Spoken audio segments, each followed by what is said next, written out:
നമസ്കാരം. സ്പോട്ട് ലൈവിലേക്ക് സ്വാഗതം. നടൻ ഉണ്ണി മുകുന്ദനെതിരായ പോലീസ് പരാതി, പോലീസ് കേസും സിനിമാ മേഖലയിലടക്കം വലിയ രീതിയിൽ ചർച്ചയായതാണ്. എന്താണ് ആ പരാതിക്ക് അടിസ്ഥാനം? അതിന് പിന്നിൽ ഗൂഢാലോചനയുണ്ടോ? ഈ വിഷയമാണ് സ്പോട്ട് ലൈവ് ആദ്യം പരിശോധിക്കുന്നത്. മുൻ മാനേജറെ മർദ്ദിച്ചെന്ന കേസിൽ ഗൂഢാലോചന ആരോപിച്ച നടൻ ഉണ്ണി മുകുന്ദൻ സംസ്ഥാന പോലീസ് മേധാവിക്ക് പരാതി നൽകിയിരിക്കുകയാണ്. DGPക്കും ക്രമസമാധാന ചുമതലയുള്ള ADGPക്കുമാണ് നടൻ പരാതി നൽകിയത്. ഉണ്ണി മുകുന്ദന്റെ മുൻകൂർ ജാമ്യാപേക്ഷ എറണാകുളം ജില്ലാ കോടതി ഈ വരുന്ന ശനിയാഴ്ച പരിഗണിക്കാനിരിക്കെയാണ് പരാതി. അതേസമയം നിയമ നടപടിയുമായി മുന്നോട്ട് പോകുമെന്ന് മാനേജർ വിപിൻ കുമാർ പ്രതികരിച്ചു. ഗൂഢാലോചന എന്ന ഉണ്ണിയുടെ വാദം അടിസ്ഥാനരഹിതമെന്നാണ് വിപിൻ കുമാറിന്റെ ആരോപണം. വിവരങ്ങളുമായി കൊച്ചിയിൽ നിന്ന് നവമി ദിനേശ് ചേരുന്നുണ്ട്. നവമി, ഈ ഒരു പരാതി, മാനേജറുടെ പരാതിക്ക് പിന്നാലെ ഉണ്ണി മുകുന്ദൻ പ്രതികരിച്ചത് ഈ മാനേജറുടെ കണ്ണട അടിച്ചു പൊട്ടിച്ചത് നേരാണ്, പക്ഷേ ഇത്തരമൊരു ആക്രമണം ഉണ്ടായിട്ടില്ല. ഈ പരാതിക്ക് പിന്നിൽ ഗൂഢാലോചനയുണ്ട്. ഇത് ആരുടെ ഗൂഢാലോചന? അതായത് സിനിമാ മേഖലയിലുള്ളവരെ തന്നെയാണോ ഉണ്ണി മുകുന്ദൻ ഉദ്ദേശിക്കുന്നത്? തൻ്റെ കരിയർ തകർക്കാൻ അങ്ങനെ ഈ മാനേജറെ ഉപയോഗിച്ച് വേട്ടയാടുന്നു എന്നാണോ ഉണ്ണി മുകുന്ദൻ്റെ ഈ ആക്ഷേപം? എന്താണ് പരാതിയിൽ പറയുന്നത്?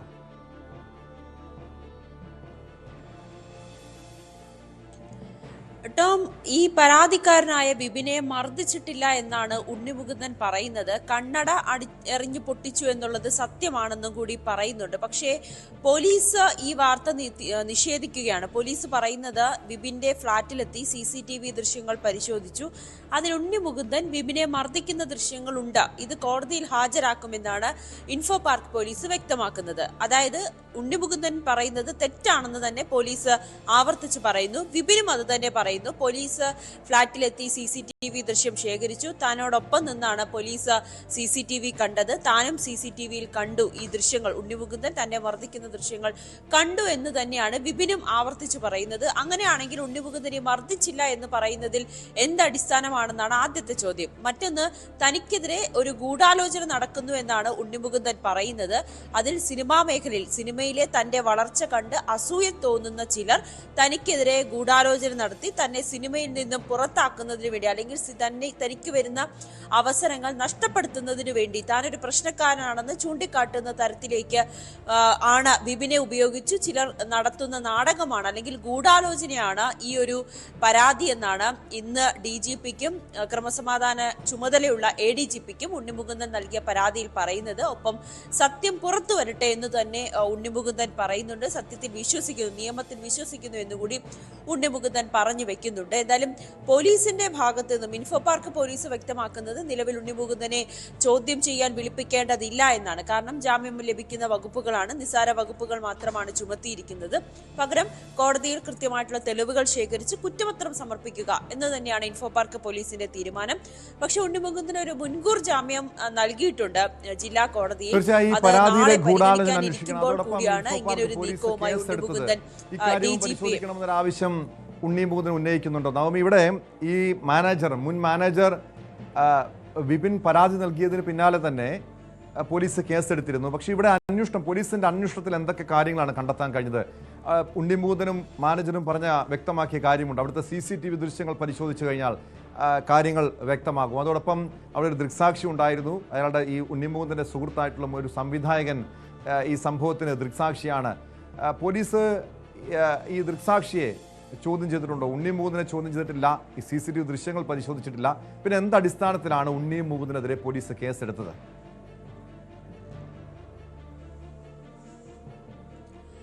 പോലീസ് CCTV ദൃശ്യങ്ങൾ പരിശോധിച്ചിട്ടുണ്ട്. അതാണ് ഞാൻ നേരത്തെ പറഞ്ഞത്. ഇന്നലെ നമ്മൾ പോലീസുമായി ബന്ധപ്പെടുമ്പോൾ അത് നമ്മൾ സ്ഥിരീകരിക്കുകയും ചെയ്തിട്ടുണ്ട്. പോലീസ് ഉദ്യോഗസ്ഥർ പറയുന്നത് അവിടെ എത്തി CCTV ദൃശ്യങ്ങൾ പരിശോധിച്ചു. അതിൽ വിപിനെ ഉണ്ണി മുകുന്ദൻ മർദ്ദിക്കുന്നതും ആ ദൃശ്യങ്ങൾ കണ്ടിട്ടുണ്ട്, ആ ദൃശ്യങ്ങൾ എടുത്തിട്ടുണ്ട്. അത് കോടതിയിൽ കൃത്യമായി സമർപ്പിക്കുകയും ചെയ്യും. ഈ വിപിൻ പറയുന്നത് പോലെ തന്നെ ഈ കണ്ണട എറിഞ്ഞു പൊട്ടിക്കുന്നതും ഈ CCTV ദൃശ്യങ്ങളിൽ കാണാം എന്നുകൂടി പോലീസ് സ്ഥിരീകരിക്കുന്നുണ്ട്. ഒപ്പം ഇതുമായി ഇതുമായി ബന്ധപ്പെട്ട എല്ലാ തെളിവുകളും പോലീസ് ശേഖരിച്ചു കഴിഞ്ഞു. ഉണ്ണിമുകുന്ദനെ ചോദ്യം ചെയ്യാൻ വിളിപ്പിക്കുന്നില്ല എന്നതിനർത്ഥം ഈ കേസിൽ ഒരു അന്വേഷണം ഇഴയുന്നു എന്ന് പറയാൻ കഴിയില്ല. കാരണം അന്വേഷണ ഉദ്യോഗസ്ഥർ പറയുന്നത് ഇത് നിസ്സാര വകുപ്പുകളാണ് ഇതിൽ ചുമത്തിയിരിക്കുന്നത്. കാരണം വലിയ രീതിയിൽ, അതായത് വിപിൻ പറയുന്ന വലിയ രീതിയിലുള്ളൊരു മർദ്ദനം ഉണ്ണിമുകുന്ദന്റെ ഭാഗത്തു നിന്നും ഉണ്ടായിട്ടില്ല. പക്ഷേ മർദ്ദിച്ചതിന് കേസ് എടുത്തിട്ടുണ്ട്. അത് കൃത്യമായിട്ടുള്ള തെളിവുകളും ശേഖരിച്ചതിന് ശേഷം കുറ്റപത്രം കോടതിയിൽ സമർപ്പിക്കാനാണ് പോലീസിന്റെ തീരുമാനം. അതിനിടയിലാണ് ഉണ്ണിമുകുന്ദൻ മുൻകൂർ ജാമ്യ ഹർജിയുമായി കോടതിയെ സമീപിക്കുകയും ചെയ്തിരിക്കുന്നത്. വിപിനും ഇത് ആവർത്തിക്കുന്നുണ്ട്. പോലീസ് അന്വേഷണത്തിൽ തനിക്ക് സംതൃപ്തിയുണ്ട്. പോലീസിന്റെ അന്വേഷണം ശരിയായ ദിശയിൽ തന്നെയാണ് പോകുന്നത്. ഇവിടെ എത്തി CCTV ദൃശ്യങ്ങളടക്കം ശേഖരിച്ചു. തന്റെ വിശദമായ മൊഴിയെടുത്തു. തന്റെ സഹപ്രവർത്തകർ ഇതുമായി ബന്ധപ്പെട്ടുണ്ടായിരുന്നവരുടെ ഒക്കെ മൊഴി പോലീസ് പൂർണ്ണമായും രേഖപ്പെടുത്തി. അതിനുശേഷമാണ് ഒരു റിപ്പോർട്ട്, കുറ്റപത്രം കോടതിയിൽ സമർപ്പിക്കുക. അതിൽ വിശ്വാസമുണ്ട് എന്ന് തന്നെയാണ് വിപിൻ ആവർത്തിച്ച് പറയുന്നത്. അതിനിടയിൽ കൂടിയാണ് ഇപ്പോൾ ഉണ്ണിമുകുന്ദൻ DGPയെ സമീപിച്ചിരിക്കുന്നത്. അതിൽ ഒരു ഗൂഢാലോചന, സിനിമാ മേഖലയിലുള്ള ചിലർ തനിക്കെതിരെ ഗൂഢാലോചന നടത്തുന്നു എന്ന് പറയുന്നു. ഒപ്പം ഒരു നടിയെ, ഉണ്ണിമുകുന്ദനെ വിവാഹം കഴിക്കണമെന്ന ഒരു അഭ്യർത്ഥന വിപിൻ ഒരു നടിയോട് പറഞ്ഞു എന്നാണ് ഉണ്ണിമുകുന്ദൻ പറയുന്നത്. പക്ഷെ വിപിൻ ഇതിനെ പൂർണ്ണമായും നിഷേധിച്ചു. അങ്ങനെ വിപിന്റെ അറിവില്ലാതെ താൻ ഒരു നടിയോടും അത്തരത്തിലൊരു വിവാഹ അഭ്യർത്ഥന നടത്തിയിട്ടില്ല എന്നാണ് വിപിൻ പറയുന്നത്. ഈ ഉണ്ണിമുകുന്ദൻ നടത്തുന്ന ആരോപണങ്ങളെല്ലാം പൂർണ്ണമായും തള്ളുന്നുണ്ട്. കാരണം പരസ്പര ആരോപണ പ്രത്യാരോപണങ്ങൾ ഉണ്ണിമുകുന്ദനും മുൻ മാനേജറും ഉന്നയിക്കുന്നുണ്ട്. ഈ മുൻ മാനേജർ വിപിന്റെ സ്വഭാവ ദൂഷ്യം ത്തെക്കുറിച്ച് ഉണ്ണിമുകുന്ദൻ ചൂണ്ടിക്കാണിക്കുന്നു. തിരിച്ച് ഉണ്ണിമുകുന്ദന് ഫ്രസ്ട്രേഷനാണ്. പുതിയ സിനിമകളൊന്നും എല്ലാം പരാജയപ്പെടുന്ന ഒരു സാഹചര്യം, പുതിയ സിനിമകൾ ലഭിക്കുന്നില്ല. അങ്ങനെ പല രീതിയിലുള്ള ആരോപണങ്ങൾ മുൻ മാനേജറും ഉന്നയിക്കുന്നുണ്ടല്ലോ. യഥാർത്ഥത്തിൽ ഉണ്ണിമുകുന്ദൻ ഉന്നയിക്കുന്നത് പോലെ, ആരോപണം ഉന്നയിക്കുന്നത് പോലെ അത്തരമൊരു ഗൂഢാലോചന ഈ ആരോപണങ്ങൾക്കൊക്കെ പിന്നിലുണ്ടോ?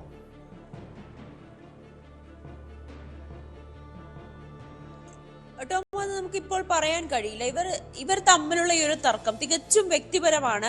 കഴിഞ്ഞ കുറച്ച് നാളുകളായി ഇവർക്കിടയിൽ ഉണ്ടാകുന്ന ഒരു അസ്വാരസ്യം, അത് പ്രത്യക്ഷത്തിൽ ഇവരൊരു മർദ്ദനത്തിലേക്ക് എത്തുമ്പോൾ മാത്രമാണ് പോലീസിലെ പരാതിയുമായി വിപിൻ എത്തുന്നത് പോലും. അപ്പോഴും വിപിൻ പറയുന്നത് ഞങ്ങൾക്കിടയിലുള്ള തർക്കം അത് കുറെ നാളുകളായി നിലനിൽക്കുന്നുണ്ട്. മാനേജർ സ്ഥാനത്ത് നിന്നും ഇനി വരണ്ട, അല്ലെങ്കിൽ ആ സ്ഥാനം രാജിവെച്ചോളൂ എന്ന് പറയുമ്പോൾ പോലും വിപിനെ സംബന്ധിച്ച് അത് സ്വാഗതാർഹമാണ് വിപിന്. കാരണം ഉണ്ണിമുകുന്ദൻ കഴിഞ്ഞ കുറച്ച് നാളുകളായി ഈ മാർക്കോ സിനിമയുടെ വിജയത്തിന് ശേഷം പിന്നീടുള്ള ഗെറ്റ് സെറ്റ് ബേബി എന്ന സിനിമ വേണ്ട വിധത്തിൽ വിജയം കൈവരിച്ചിരുന്നില്ല. ഗോകുലം ഗ്രൂപ്പുമായി ചേർന്ന് ഒരു സിനിമ ഡയറക്റ്റ് ചെയ്യാനായി ഉണ്ണിമുകുന്ദൻ അത് അനൗൺസ് ചെയ്തിരുന്നു. പിന്നീട് പല കാരണങ്ങൾ കൊണ്ട് ഗോകുലം മൂവീസ് അതിൽ നിന്ന് പിന്മാറുകയും ചെയ്തു. ഇതിനെല്ലാം കാരണമായിട്ടുള്ള ഉണ്ണിമുകുന്ദന്റെ സ്വഭാവം അത് തനിക്കും വളരെ ബുദ്ധിമുട്ടുണ്ടാക്കി. പക്ഷെ അത് സുഹൃത്തെന്ന നിലയിൽ ഉണ്ണിമുകുന്ദന്റെ ഓരോ വളർച്ചയിലും വീഴ്ചയിലും താൻ ഒപ്പം ഉണ്ടായിരുന്നു. പക്ഷെ ഈ മർദ്ദനമാണ് തനിക്ക് ഒരിക്കലും അംഗീകരിക്കാൻ കഴിയാത്ത, അല്ലെങ്കിൽ ഒരു സുഹൃത്തിന്റെ ഭാഗത്ത് നിന്നും ഇങ്ങനെയുള്ളൊരു ആക്രമണമാണ് തനിക്ക് അംഗീകരിക്കാൻ കഴിയാഞ്ഞത്. ഇനി ഇത്തരത്തിൽ ആരോടും കയ്യേറ്റം ചെയ്യുന്ന രീതി ഉണ്ണിമുകുന്ദൻ എടുക്കരുത്. ഉണ്ണിമുകുന്ദനോടൊപ്പം നിൽക്കുന്ന താൻ അടക്കമുള്ള മറ്റു ചിലർക്കും ഇത്തരത്തിൽ മോശം അനുഭവം ഉണ്ടായി. അതായത് ഉണ്ണിമുകുന്ദന്റെ ഫ്രസ്ട്രേഷൻ അത് അസഭ്യ ഭാഷയിലൂടെയും അല്ലെങ്കിൽ ഇത്തരത്തിൽ മോശമായി സംസാരിച്ചുമൊക്കെയാണ് ഉണ്ണിമുകുന്ദൻ തീർക്കുന്നത്. അതിനി അനുവദിക്കാൻ കഴിയില്ല. കയ്യേറ്റം ചെയ്തത്, തന്നെ മർദ്ദിച്ചതാണ് തനിക്ക് പരാതിയിലേക്ക് വരെ പോകാനുള്ള കാരണമെന്നാണ് വിപിൻ പറയുന്നത്. എന്തായാലും സിനിമാ സംഘടനകൾക്കടക്കം പരാതി നൽകിയിരുന്നു. സിനിമാ സംഘടനകൾ 2-ാം തീയതി അമ്മ ഓഫീസിൽ വെച്ച് ഒരു യോഗം വിളിച്ചിട്ടുണ്ട്. ഇരുവരെയും അവിടെ ഹാജരാകാൻ നിർദ്ദേശവും നൽകിയിട്ടുണ്ട്. ഇരുവരെയും അവരുടെ വിശദമായി അവർക്ക് എന്താണോ പറയാനുള്ളത് അത് കേട്ട് ഈ പ്രശ്നം ഒത്തുതീർക്കുന്നെങ്കിൽ അങ്ങനെ തന്നെ പോകട്ടെ എന്നാണ് അവരുടെയും തീരുമാനം. പക്ഷെ പോലീസ് അന്വേഷണം അത് മറ്റൊരു രീതിയിൽ തന്നെ പോകട്ടെ. സിനിമാ സംഘടനയിൽ ലഭിച്ച പരാതിയുടെ അടിസ്ഥാനത്തിൽ അത് ചർച്ച ചെയ്ത് പരിഹരിക്കാമെങ്കിൽ അത് ഇവർ തമ്മിലുള്ള ചില വ്യക്തിപരമായിട്ടുള്ള പ്രശ്നങ്ങളും ഇതുപോലെ സിനിമാ സംഘടനയിലുള്ളവർ തന്നെ ചർച്ച ചെയ്ത് ഒരു ഒത്തുതീർപ്പിലേക്ക് കാര്യങ്ങൾ എത്താറുണ്ട്. ഇവിടെയും അങ്ങനെ ഒരു ഒത്തുതീർപ്പിനുള്ള, ഈ കേസിൽ ഒത്തുതീർപ്പിനുള്ള സാധ്യതയുണ്ടോ? അതിന് ഉണ്ണിമുകുന്ദൻ വഴങ്ങുമോ, അല്ലെങ്കിൽ ഈ മാനേജർ വഴങ്ങുമോ? ഇനി എന്തായിരിക്കും ഈ കേസുമായി, ഈ പരാതിയുമായി ബന്ധപ്പെട്ട് ഇനി സംഭവിക്കാൻ പോവുക?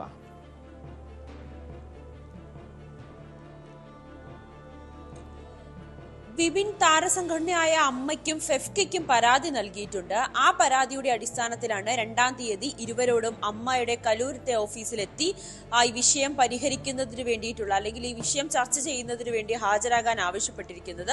ഇരുവരും എത്തുമെന്നാണ് നമുക്കിപ്പോഴും വിവരം ലഭിക്കുന്നത്. ഇരുവരും ഹാജരായി അവർക്ക് പറയാനുള്ളത് അത് പറഞ്ഞ് അത് ആ രീതിയിൽ സംഘടന മുഖേന ഇതൊരു മൂന്നാമതൊരാൾ കൂടി ഇടപെട്ടുകൊണ്ട് സംസാരിച്ച് തീരുന്നെങ്കിൽ അത് തീരട്ടെ എന്നാണ് സംഘടനകളുടെ തീരുമാനം. പക്ഷേ പോലീസ് അന്വേഷണത്തിലേക്കോ അല്ലെങ്കിൽ മറ്റു തരത്തിലേക്കൊന്നും അവർ ഇടപെടില്ല എന്നുകൂടി വ്യക്തമാക്കിയിട്ടുണ്ട്. ബിബിൻ പറയുന്നത് തന്റെ പരാതി അത് പിൻവലിക്കാൻ തയ്യാറല്ല, പരാതി ആ രീതിയിൽ പോലീസ് അന്വേഷണം ആ രീതിയുമായി മുന്നോട്ട് പോകട്ടെ എന്ന നിലപാടിൽ തന്നെയാണ് ബിബിനും ഉറച്ചു നിൽക്കുന്നത്. പോലീസിനെ സംബന്ധിച്ച് കൃത്യമായിട്ടുള്ള തെളിവുകൾ ശേഖരിച്ചു, ഫ്ളാറ്റിലെ CCTV അടക്കം ശേഖരിച്ചു. ഇനി കോടതിയിൽ കുറ്റപത്രം എത്രയും വേഗം സമർപ്പിക്കുമെന്നാണ് ഇൻഫോ പാർക്ക് പോലീസ് വ്യക്തമാക്കുന്നത്.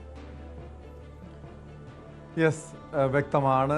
കൊച്ചിയിൽ നിന്ന് നവമി ദിനേശാണ് വിവരങ്ങൾ നൽകിയത്. നടൻ ഉണ്ണി മുകുന്ദനെതിരായിട്ടുള്ള പരാതി അത് സിനിമാ മേഖലയിലടക്കം വലിയ രീതിയിൽ ചർച്ചയായിട്ടുണ്ട്. പ്രശ്നം പരിഹരിക്കാൻ വേണ്ടി സിനിമാ സംഘടനകൾ യോഗം വിളിച്ചിട്ടുണ്ട്. അതിനിടെയാണ് ഉണ്ണി മുകുന്ദൻ തനിക്കെതിരായിട്ടുള്ള ഈ പരാതിയുടെ ഗൂഢാലോചന അന്വേഷിക്കണമെന്ന് ആവശ്യപ്പെട്ടുകൊണ്ട് സംസ്ഥാന പോലീസ് മേധാവിക്ക് പരാതി നൽകിയിരിക്കുന്നത്. സ്പോട്ട് ലൈവ് പരിശോധിക്കുന്നത് മറ്റൊരു വാർത്തയാണ്. കാസർഗോഡ് പോക്സോ കേസിൽ പ്രതിക്ക് 167 വർഷം തടവ് ശിക്ഷ. കാസർഗോഡ് സ്വദേശി ഉസ്മാനെയാണ് കോടതി ശിക്ഷിച്ചത്. 2021 കേസിനാസ്പദമായ സംഭവം നടക്കുന്നത്. ബുദ്ധിവൈകല്യമുള്ള പെൺകുട്ടിയെ പഴംപൊരി വാങ്ങി നൽകാമെന്ന് പറഞ്ഞ് വാഹനത്തിൽ കയറ്റി തട്ടിക്കൊണ്ടുപോയി പീഡിപ്പിച്ചെന്ന കേസിലാണ് കോടതിയുടെ ശിക്ഷാവിധി. വിവരങ്ങളുമായി KV ബൈജു ചേരുന്നുണ്ട്. ബൈജു, സാധാരണ ഈ പോക്സോ കേസിൽ ഒരു മാതൃകാപരമായിട്ടുള്ളൊരു ശിക്ഷാവിധിയാണ് വന്നിരിക്കുന്നത്. 167 വർഷം പ്രതിക്ക് കോടതി ശിക്ഷ വിധിച്ചിരിക്കുന്നു. വിശദാംശങ്ങൾ.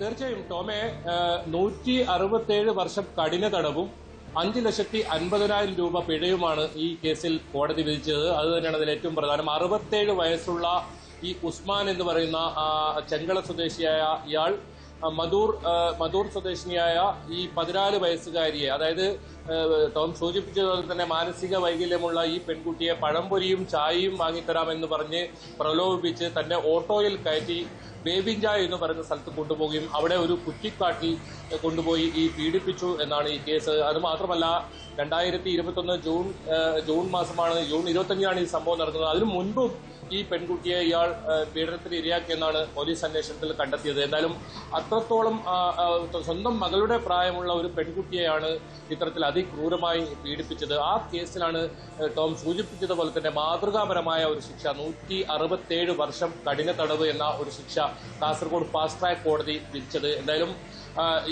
ഈ പോലീസിനെ സംബന്ധിച്ചിടത്തോളം വളരെ നല്ല രീതിയിൽ കൃത്യമായ തെളിവുകളും ഹാജരാക്കി ഈ പ്രതിക്ക് ശിക്ഷ കൊടുക്കാൻ കഴിഞ്ഞു എന്നതിനാണ് ഇതിൽ ഏറ്റവും ഈ കേസിനെ പ്രാധാന്യം അർഹിക്കുന്നത്. ഏതായാലും വനിതാ പോലീസ്, കാസർഗോഡ് വനിതാ പോലീസിലെ SHO ആയിരുന്ന ഭാനുമതിയായിരുന്നു ഈ കേസ് അന്വേഷിച്ചതും കുറ്റപത്രം സമർപ്പിച്ചതും. മറ്റ് തെളിവുകൾ, കൃത്യമായ ശാസ്ത്രീയ തെളിവുകൾ ഇതിൽ കൃത്യമായി ഹാജരാക്കാൻ പോലീസിന് കഴിഞ്ഞു. പ്രോസിക്യൂഷന് വേണ്ടി പ്രിയ ഹാജരായി. എന്തായാലും ഈ കേസിലാണ് ഇത്രത്തോളം വലിയ ഒരു ശിക്ഷ നൽകിയിരിക്കുന്നത്. ഈ പിഴ 5,50,000 രൂപ ഇവരുടെ കുടുംബത്തിന് നൽകണം. ആ പിഴ അടച്ചില്ലെങ്കിൽ 22 മാസം കൂടി അധികം കഠിന തടവ് അനുഭവിക്കണം എന്നാണ് കോടതിയുടെ വിധി. എന്നാൽ നമുക്കറിയാം, ഒരുപാട് ഇത്തരത്തിൽ ചെറിയ കുട്ടികൾ പീഡിപ്പിക്കപ്പെടുന്ന വാർത്തകൾ നമ്മൾ റിപ്പോർട്ട് ചെയ്യുന്നതാണ്. അത്തരം കേസുകളിൽ ഒരുപക്ഷെ വലിയ നീണ്ടുപോകുന്ന ഒരു സാഹചര്യം, അതല്ലെങ്കിൽ ചെറിയ ശിക്ഷ നൽകുന്ന തെളിവുകളുടെ അഭാവത്തിൽ ഒരുപക്ഷെ പ്രതികളെ വെറുതെ വിടുന്ന പോലും സാഹചര്യങ്ങളുണ്ടായിരുന്നു. അതിനിടയിലാണ് ഇത്തരത്തിൽ മാതൃകാപരമായ ഒരു ശിക്ഷ. ഇനി ഒരു കുട്ടിയെയും ഇത്തരത്തിൽ പീഡിപ്പിക്കാനോ അല്ലെങ്കിൽ തൊടാനോ പോലും ഒരാൾക്കും ധൈര്യമുണ്ടാകരുത്. അത് തന്നെയാണ് ഈ ശിക്ഷയിൽ നിന്നും നൽകുന്ന സന്ദേശവും. 167 വർഷം കഠിന തടവ് എന്ന ഒരു ശിക്ഷ, അത് എന്തായാലും ഈ കേസിനെ സംബന്ധിച്ചിടത്തോളം ഏറ്റവും പ്രാധാന്യം അർഹിക്കുന്നുണ്ട്. ഈ പ്രതി നിരന്തരമായി ഈ പെൺകുട്ടിയെ നേരത്തെയും ലൈംഗിക പീഡനത്തിന് ഇരയാക്കി എന്നാണ് ഈ കൃത്യമായി കണ്ടെത്താൻ സാധിച്ചത്. ഈ 2021 സ്വന്തം ഓട്ടോറിക്ഷയിലാണ് ഈ നേരത്തെ സൂചിപ്പിച്ചതുപോലെ തന്നെ പഴംപൊരിയും ചായയും വാങ്ങിത്തരാമെന്ന ഒരു പ്രലോഭനം നൽകി അത്തരത്തിൽ ഈ കുട്ടിയെ, അതും മാനസിക വൈകല്യമുള്ള ഒരു കുട്ടിയാണ് ഇത്തരത്തിൽ കൊണ്ടുപോയി ഒരു കുറ്റിക്കാട്ടിലൊക്കെ കൊണ്ടുപോയി ഈ പീഡനത്തിന് ഇരയാക്കുന്ന ഒരു സംഭവം ഉണ്ടായത്. ഏതായാലും ഞെട്ടിപ്പിക്കുന്ന ഒരു സംഭവമായിരുന്നു അന്ന്. അത് വലിയ തോതിലുള്ള വിവാദങ്ങൾ കുഴലത്തുമൊക്കെ ഉണ്ടായിരുന്നു. ആ കേസിലാണ് ഇപ്പോൾ ഇത്രത്തോളം വലിയൊരു ശിക്ഷ ഇപ്പോൾ ഈ പ്രതിക്ക് നൽകിയിരിക്കുന്നത്. തീർച്ചയായും എന്തായാലും ബൈജു സൂചിപ്പിച്ചതുപോലെ ഒരു മാതൃകാപരമായിട്ടുള്ള ശിക്ഷാവിധിയാണ്. കൊച്ചുകുട്ടികളെ അല്ലെങ്കിൽ യുവതികളെയൊക്കെ പീഡിപ്പിക്കുന്നവർക്ക് ഈ രീതിയിലുള്ള ശിക്ഷ തന്നെയാണ് കൊടുക്കേണ്ടത്. ഒരു കാരണവശാലും അവർ ജയിലിൽ നിന്നും പുറത്തിറങ്ങാനുള്ളൊരു സാഹചര്യം പോലും ഉണ്ടാകാൻ പാടില്ല. ഇവിടെ ഇയാളുടെ ഒരു പശ്ചാത്തലം, ഇതിനു മുൻപും ഈ പെൺകുട്ടിയെ പീഡിപ്പിച്ചിട്ടുള്ള വ്യക്തിയാണ്. ഇതുപോലെ നിരവധി ഏതെങ്കിലും കേസുകൾ ഇതിനു മുൻപ് ഇയാൾക്കെതിരെ ഉയർന്നു വന്നിട്ടുണ്ടോ? ഈ മുൻ പശ്ചാത്തലം കൂടി പരിഗണിച്ചുകൊണ്ടാണോ പ്രതിക്ക് 167 വർഷം തടവ് ശിക്ഷ കോടതി വിധിച്ചത്? ബൈജു, ടോമെ, നേരത്തെ ഏതെങ്കിലും കേസുകളിൽ ഇയാൾ ഉൾപ്പെട്ടതായി പോലീസ് അന്വേഷണത്തിൽ കണ്ടെത്താൻ സാധിച്ചിട്ടില്ല. പക്ഷേ ഈ മാനസിക വൈകല്യമുള്ള ഒരു കുട്ടിയെയാണ് ഇത്തരത്തിൽ അതും ആഹാരം വാങ്ങി നൽകാമെന്ന് പറഞ്ഞൊക്കെ കൊണ്ടുപോയി ഇത്തരത്തിൽ ഒരു വിജനമായ സ്ഥലത്ത്, ഒരു കുറ്റിക്കാട്ടിൽ, അത് ബേബിഞ്ച എന്ന് പറയുന്ന ഒരു സ്ഥലത്താണ്, ഇത്തരത്തിൽ കുറ്റിക്കാട്ടിൽ കൊണ്ടുപോയി അതിക്രൂരമായി പീഡിപ്പിക്കുന്ന സാഹചര്യം ഉണ്ടായത്. അതുകൊണ്ട് തന്നെയാണ് കോടതി ഒരു മെസ്സേജ് കൃത്യമായി ഇതിലുണ്ട്. ടോം സൂചിപ്പിച്ചതുപോലെ തന്നെ ഇനിയൊരാൾക്കും ഇത്തരത്തിൽ ഈ ചെറിയ നമ്മുടെ ചെറിയ മക്കൾക്ക് ഇത്തരത്തിലുള്ള ഒരു അനുഭവം ഉണ്ടാകരുത്. അത് തന്നെയാണ് ഈ കേസിലെ ഈ വിധിയുടെ ഏറ്റവും വലിയ സന്ദേശം.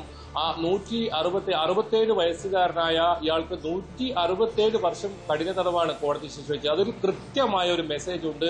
അത് തന്നെയാണ് ഈ ഇത്തരത്തിലുള്ള ഈ പോക്സോ കേസുകളിൽ ഉൾപ്പെടുന്നവർക്കുള്ള ഒരു താക്കീതായി ഈ വിധി മാറുന്നു എന്നതാണ് അതിൽ ഏറ്റവും പ്രധാനം. അതുകൂടാതെ നേരത്തെ സൂചിപ്പിച്ചതുപോലെ തന്നെ 5,50,000 രൂപ പിഴയടക്കാനും കോടതി ശിക്ഷ വിധിച്ചിട്ടുണ്ട്. അത് ഈ കുടുംബത്തിന്, കുട്ടിയുടെ കുടുംബത്തിന് നൽകണം. വളരെ നിർധനരായ ഒരു കുടുംബത്തിൽപ്പെട്ട ഒരു പെൺകുട്ടിയാണ്. അതിൽ കൃത്യമായി കേസിൽ പറയുന്നുണ്ട്, ഈ മാതാപിതാക്കൾക്ക് ഏതെങ്കിലും തരത്തിൽ അറിയാതെയാണ് ഇയാൾ ഈ കുട്ടിയെ പീഡിപ്പിച്ചുകൊണ്ടിരുന്നത്. ഇത്തരത്തിൽ പല പ്രലോഭനങ്ങളും നൽകിയാണ് ഈ കുട്ടിയെ ഇയാൾ നിരന്തരം പീഡിപ്പിച്ചതെന്ന് കൃത്യമായ ഈ കേസന്വേഷണത്തിൽ കണ്ടെത്തിയിരുന്നു. അത് തന്നെയാണ് ഈ കേസിന്റെ ഏറ്റവും പ്രാധാന്യം. ഈ മെസ്സേജ് കൃത്യമാണ്. ഇത്തരത്തിൽ കുട്ടികൾക്ക് നേരെ കൈയുയർത്തുന്നവർക്കെതിരെ ശക്തമായ ഒരു നിയമം, അത് തന്നെയാണ് ഈ കേസിന്റെ ഈ വിധിയുടെ ഏറ്റവും വലിയ പ്രാധാന്യം.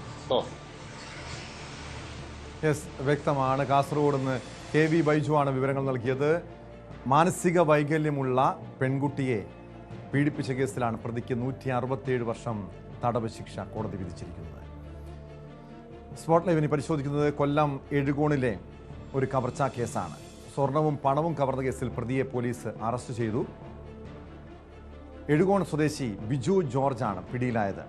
200-ലധികം CCTV ദൃശ്യങ്ങൾ പരിശോധിച്ചാണ് പോലീസിന് പ്രതിയിലേക്ക് എത്താൻ കഴിഞ്ഞത്. സമീപ സ്ഥലങ്ങളിലെ ആരാധനാലയങ്ങൾ കേന്ദ്രീകരിച്ച് മോഷണം നടത്തുന്ന വ്യക്തിയാണ് പിടിയിലായ ബിജു ജോർജ് എന്ന് പോലീസ് വ്യക്തമാക്കുന്നു. വിവരങ്ങളുമായി വിനീഷ് ചേരുന്നുണ്ട്. വിനീഷ്, പോലീസിനെ സംബന്ധിച്ച് ഈ കവർച്ചാ കേസിന്റെ അന്വേഷണം ഏറെ വെല്ലുവിളി നിറഞ്ഞതായിരുന്നു. ഒരു ഘട്ടത്തിലും പ്രതിയെക്കുറിച്ചൊരു സൂചന ലഭിച്ചില്ല. അങ്ങനെ എഴുകോൺ ഉൾപ്പെടുന്ന പ്രദേശങ്ങളിൽ ഏകദേശം 200-ലധികം CCTV ദൃശ്യങ്ങൾ പരിശോധിക്കുന്നു. അങ്ങനെ പ്രതിയിലേക്ക് എത്താൻ കഴിയുന്നു. ഇയാൾ പതിവായി ഇത്തരം മോഷണങ്ങൾ നടത്തുന്ന വ്യക്തിയാണെന്നാണോ പോലീസ് നൽകുന്ന വിവരം? തീർച്ചയായും ടോം, അങ്ങനെ തന്നെയാണ്. കൊറ്റങ്കര സ്വദേശിയാണ് ഈ ബിജു ജോർജ് എന്ന് പറഞ്ഞ ആൾ. ഇയാൾ വലിയൊരു മോഷ്ടാവാണ്. നിരവധി മോഷണ കേസുകളിൽ പ്രതിയാണ് ഇയാൾ. അതുപോലെ തന്നെ ജയിൽ ശിക്ഷ അനുഭവിച്ചിട്ടുള്ള ആളുകൂടിയാണ്. ഇയാൾ ഈ ആരാധനാലയങ്ങൾ കേന്ദ്രീകരിച്ചാണ് മോഷണം നടത്തുന്നത്. ഇയാളുടെ ഒരു മോഷണ രീതി ഇങ്ങനെയാണ്. മോഷ്ടിച്ച മുതലുമായിട്ട് ഇയാൾ ഇവിടെ നിന്നും മറ്റ് ഇതര സംസ്ഥാനങ്ങളിലേക്ക് മുങ്ങുന്ന ഒരു സാഹചര്യമാണുള്ളത്. അങ്ങനെ ആർഭാട ജീവിതം നയിച്ച് ആണ് ഇയാൾ കഴിയുന്നത്. അതിനുശേഷം ഇയാൾ നാട്ടിലേക്ക് എത്തുന്നു, വീണ്ടും മോഷണം നടത്തുന്നു. അങ്ങനെ ഒരു രീതിയാണ് ഇയാളുടെ ഒരു മോഷണം. അപ്പോൾ പോലീസിന് ഇത് കൃത്യമായിട്ട് അറിയാമായിരുന്നു. ഈ കഴിഞ്ഞ ദിവസം നമ്മുടെ കൊട്ടാരക്കരയ്ക്ക് സമീപത്തുള്ള ഒരു മുസ്ലിം പള്ളിയിലാണ് മോഷണം നടന്നത്. ഇയാൾ അവിടെ ചേരുകയും ടോം സൂചിപ്പിച്ചതുപോലെ തന്നെ 20,000 രൂപ വില വരുന്ന ഒരു മൊബൈൽ ഫോണ്, 30,000 രൂപയോ അതുപോലെ തന്നെ ഒരു സ്വർണം, ചെയിൻ എന്നിവ അവിടെ നിന്നും എടുക്കുകയും ഇയാൾ മോഷ്ടിച്ച് കൊണ്ടുപോകുന്ന സാഹചര്യമായിരുന്നു ഉണ്ടായത്. അങ്ങനെ പോലീസ് അന്വേഷണവുമായി എത്തിയപ്പോൾ ഈ പള്ളി ഒരു ഒറ്റപ്പെട്ട ഒരു സ്ഥലത്താണ്. സമീപത്ത് CCTV ദൃശ്യങ്ങൾ കിട്ടാൻ വലിയ ബുദ്ധിമുട്ടായിരുന്നു. അങ്ങനെ ഈ മോഷണം നടന്ന സമയവും അതുപോലെ തന്നെ ഇയാൾ എത്താൻ സാധ്യതയുള്ള സമയവും നോക്കി സമീപത്ത്, അതായത് ഈ ജംഗ്ഷൻ കേന്ദ്രീകരിച്ച് ചില CCTV ദൃശ്യങ്ങൾ ഇയാൾ ചില സൂചനകൾ ലഭ്യമായി. അങ്ങനെ 200-ൽ പരം CCTV ദൃശ്യങ്ങൾ ശേഖരിച്ചു എന്നാണ് പറയുന്നത് കേട്ടോ. അപ്പോൾ അങ്ങനെയാണ് ഈ മോഷ്ടാവിലേക്ക് എത്തുന്നതും. അതുപോലെ തന്നെ ഈ നെയ്യാറ്റിൻകരയിലെ അടുത്ത സമയത്ത് സബ് ജയിലിൽ ഇയാൾ റിമാൻഡിൽ കഴിയുക, അങ്ങനെ ഇയാൾ ജയിൽ ശിക്ഷ കഴിഞ്ഞ് ഇറങ്ങുന്ന ഒരു സാഹചര്യം ഉണ്ടായിരുന്നു. ഇതെല്ലാം പോലീസ് കൃത്യമായി മനസ്സിലാക്കിയാണ് ഒരു അന്വേഷണം നടത്തിയത്. അപ്പോൾ ഇയാൾ മറ്റ് സംസ്ഥാനത്തു നിന്നും കേരളത്തിലേക്ക് വന്നുകൊണ്ടിരിക്കുന്നതായിട്ട് ചില സൂചനകൾ പോലീസിന് ലഭ്യമായി. അങ്ങനെ ഇയാൾ കൊല്ലത്ത് എത്തിയപ്പോൾ പോലീസ് വിദഗ്ധമായിട്ട് ഇയാളെ പിടികൂടുകയായിരുന്നു. എന്തായാലും ഇയാളെ സംഭവ സ്ഥലത്തെത്തിച്ച് തെളിവെടുപ്പ് അടക്കം നടത്തിയിട്ടുണ്ട്. മോഷണ രീതികളെല്ലാം പോലീസിനോട് കൃത്യമായി ഇയാളെ വെളിപ്പെടുത്തി കൊടുക്കുകയും ചെയ്തു. എന്തായാലും ഇപ്പോൾ ഇയാളെ കോടതിയിൽ ഹാജരാക്കി റിമാൻഡ് ചെയ്തിട്ടുണ്ട് കേട്ടോ.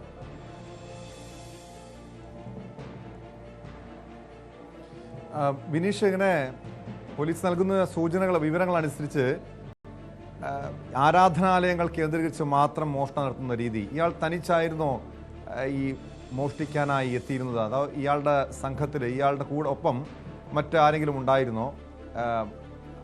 എന്താണ് പോലീസ് ഇതുമായി ബന്ധപ്പെട്ട് നൽകുന്ന വിവരങ്ങൾ? മാത്രമല്ല, ഇതിനു മുൻപ് ഈ ജയിലിൽ നിന്നും പുറത്തിറങ്ങിയ ശേഷം മറ്റേതെങ്കിലും കവർച്ചാ കേസുകളിൽ ഇയാൾ പ്രതിയായിട്ടുണ്ടോ? നേരത്തെ സൂചിപ്പിച്ച പോലെ തന്നെ ഇയാൾ നിരവധി മോഷണ കേസുകളിൽ പ്രതിയാണ്. ഇപ്പോൾ ഈ അവസാനമായിട്ട് നെയ്യാറ്റിൻകര സബ് ജയിലിലാണ് ഇയാൾ റിമാൻഡിൽ കഴിഞ്ഞത്. തുടർന്ന് ജയിൽ ശിക്ഷ കഴിഞ്ഞ് അവിടെ നിന്നാണ് ഇറങ്ങുന്നത് പോലും. അത് കഴിഞ്ഞ് ഇയാൾ നടത്തിയ കൃത്യം ഇതാണ്. ഈ കൊട്ടാരക്കരയ്ക്ക് സമീപത്തുള്ള മുസ്ലിം പള്ളിയിലെത്തുകയും മോഷണം നടത്തുകയും ചെയ്തു. ഒറ്റയ്ക്ക് തന്നെയാണ് മോഷണം നടത്തിയതെന്നാണ് പോലീസ് പറയുന്നത്. മോഷണം മുതൽ ഇയാൾ കൊണ്ട് വിൽക്കുകയും ചെയ്തു. അതുപോലെ തന്നെ ഇയാൾ ഈ മോഷണം നടത്തിയ രീതികളും പോലീസിന് കൃത്യമായി തന്നെ വെളിപ്പെടുത്തി നൽകുകയും ചെയ്തു. അതുപോലെ തന്നെ ഈ സ്വർണം ഉൾപ്പെടെയാണ് ഇയാൾ അവിടെ നിന്നും എടുത്തത്.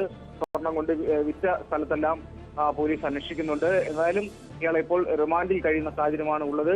സംസ്ഥാനത്ത് വിവിധ സ്റ്റേഷനുകളിൽ ഇയാൾക്കെതിരെ കേസ് നിലനിൽക്കുന്നുണ്ട്. മോഷണം കൈമുതലാക്കിയ ആൾ തന്നെയാണ് ഈ മോഷ്ടാവ്.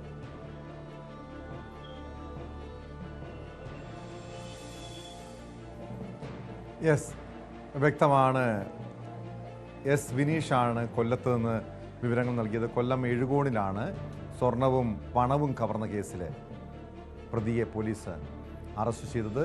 എഴുകോൺ സ്വദേശി ബിജു ജോർജിനെ പോലീസ് അതിവിദഗ്ധമായി പിടികൂടുകയായിരുന്നു. ഈ സമീപ പ്രദേശങ്ങളിൽ 200-ലധികം CCTVകൾ പരിശോധിച്ചാണ് ഈ മോഷ്ടാവിലേക്ക് പോലീസിന് എത്താൻ കഴിഞ്ഞത്. ഈ സമീപ പ്രദേശങ്ങൾ, എഴുകോൺ ഉൾപ്പെടുന്ന സമീപ പ്രദേശങ്ങളിലെ ആരാധനാലയങ്ങൾ കേന്ദ്രീകരിച്ച് പതിവായി മോഷണം നടത്തുന്ന വ്യക്തിയാണ്. മറ്റൊരു കേസിൽ ശിക്ഷിക്കപ്പെട്ട ഇയാൾ ജയിലിലായിരുന്നു. പിന്നീട് പുറത്തിറങ്ങിയ ശേഷമാണ് ഈ കവർച്ചയ്ക്ക് ഇറങ്ങുന്നതും ഒടുവിൽ പിടിയിലായതും. മംഗളൂരു ബണ്ട്വാളിൽ ബൈക്കിലെത്തിയ സംഘം യുവാവിനെ വെട്ടിക്കൊന്ന കേസിൽ 3 പേർ അറസ്റ്റിൽ. ബണ്ട്വാൾ സ്വദേശി അബ്ദുൾ റഹീമിനെ ഇക്കഴിഞ്ഞ ചൊവ്വാഴ്ച വൈകിട്ട് 4 മണിയോടെയാണ് ക്രൂരമായി ആക്രമിച്ച് കൊലപ്പെടുത്തിയത്. ഒരു മാസത്തിനിടെ ഈ മംഗളൂരു നഗരത്തിലെ ഏകദേശം 3ാമത്തെ കൊലപാതകമായിരുന്നു അരങ്ങേറിയത്. പോലീസ് നടത്തിയ അന്വേഷണത്തിലാണ്, ഈ സമീപ പ്രദേശങ്ങൾ ഉൾപ്പെടെ നടത്തിയ അന്വേഷണത്തിലാണ് 3 പ്രതികളെയും പോലീസിന് കണ്ടെത്താൻ കഴിഞ്ഞത്. ഒടുവിൽ 3 പേരെയും അറസ്റ്റ് ചെയ്തിരിക്കുന്നു. വിവരങ്ങളുമായി KV ബൈജു ചേരുന്നുണ്ട്. ബൈജു, ഈ 3-അംഗ സംഘം, ഇപ്പോൾ അറസ്റ്റിലായ 3-അംഗ സംഘമാണോ ഈ ക്രൂരകൃത്യം നടത്തിയത്? പോലീസ് ഈ കേസുമായി ബന്ധപ്പെട്ട് പോലീസിന്റെ അന്വേഷണം ഇപ്പോൾ എങ്ങനെ നീങ്ങുന്നു?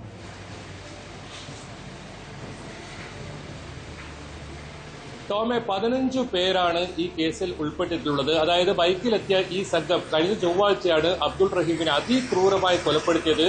പിക്കപ്പ് ഡ്രൈവറായ ഈ അബ്ദുൾ റഹീം മണൽ കയറ്റുന്നതിനായി എത്തിയ സമയത്തായിരുന്നു ഈ ആക്രമണം ഉണ്ടായത്.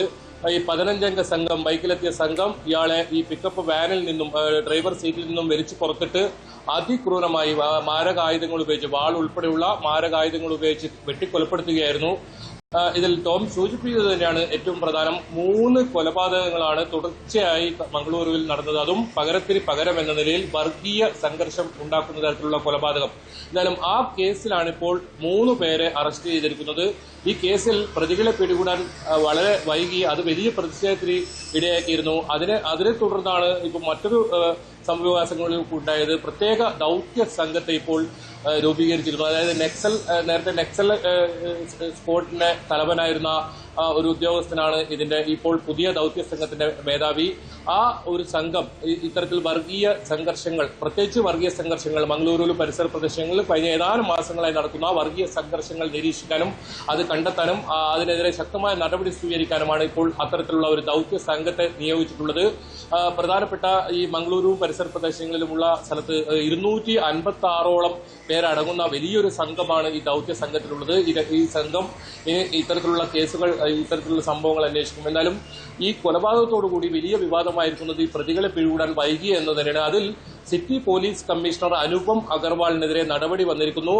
ഇദ്ദേഹത്തെ ഇപ്പോൾ ഉടുപ്പിയിലേക്ക് സ്ഥലം മാറ്റിയിരിക്കുന്നു. അതുപോലെ തന്നെ ദക്ഷിണ കന്നഡ എസ് പിക്കും ഇപ്പോൾ സ്ഥലം മാറ്റം നൽകിയിരിക്കുന്നു. എന്തായാലും തുടർച്ചയായി ഇത്തരത്തിൽ അക്രമങ്ങൾ ഉണ്ടാവുന്നതും അത് പോലീസിന് നിയന്ത്രിക്കാൻ കഴിയാത്ത രീതിയിൽ പോകുന്നതും കണക്കിലെടുത്താണ് ഇപ്പോൾ നടപടി. ഈ 2 പേർക്കും എതിരെ നടപടിയെടുത്തിട്ടുള്ളത്. പുതിയ സിറ്റി പോലീസ് കമ്മീഷണർ നേരത്തെ ഉണ്ടായിരുന്ന ആളാണ് ഇപ്പോൾ മംഗളൂരുവിൽ തുടർച്ചയായി, അതായത് ഒരു മാസത്തിനിടെ 3 കൊലപാതകം നടക്കുന്നു.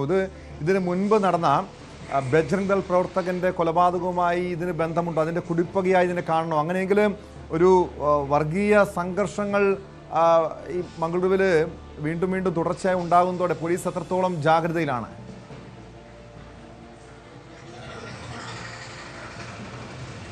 തീർച്ചയായും അത് വളരെ പ്രാധാന്യമുള്ള ഒരു ചോദ്യം തന്നെയാണ് ടോമെ. ആദ്യം വയനാട് സ്വദേശി, പുൽപ്പള്ളി സ്വദേശി അഷ്റഫിനെ ഒരു സംഘം ചവിട്ടി ആക്രമിച്ച് ആൾക്കൂട്ടം കൊലപ്പെടുത്തുന്ന ഒരു സാഹചര്യമാണ് ഉണ്ടായത്. അതിന് തൊട്ടു പിന്നാലെയാണ് ബജറംഗ് ദൾ പ്രവർത്തകനും നേരത്തെ ഒരു കൊലക്കേസിലെ പ്രതി കൂടിയായ സുഹാസ് ഷെട്ടിയെ, അതായത് മെയ് 1-നാണ് ഇത്തരത്തിൽ പട്ടാപ്പകൽ ആളുകളുടെ ഒക്കെ മുന്നിൽ വെച്ച് വെട്ടിക്കൊലപ്പെടുത്തുന്ന സാഹചര്യം ഉണ്ടായിരുന്നത്.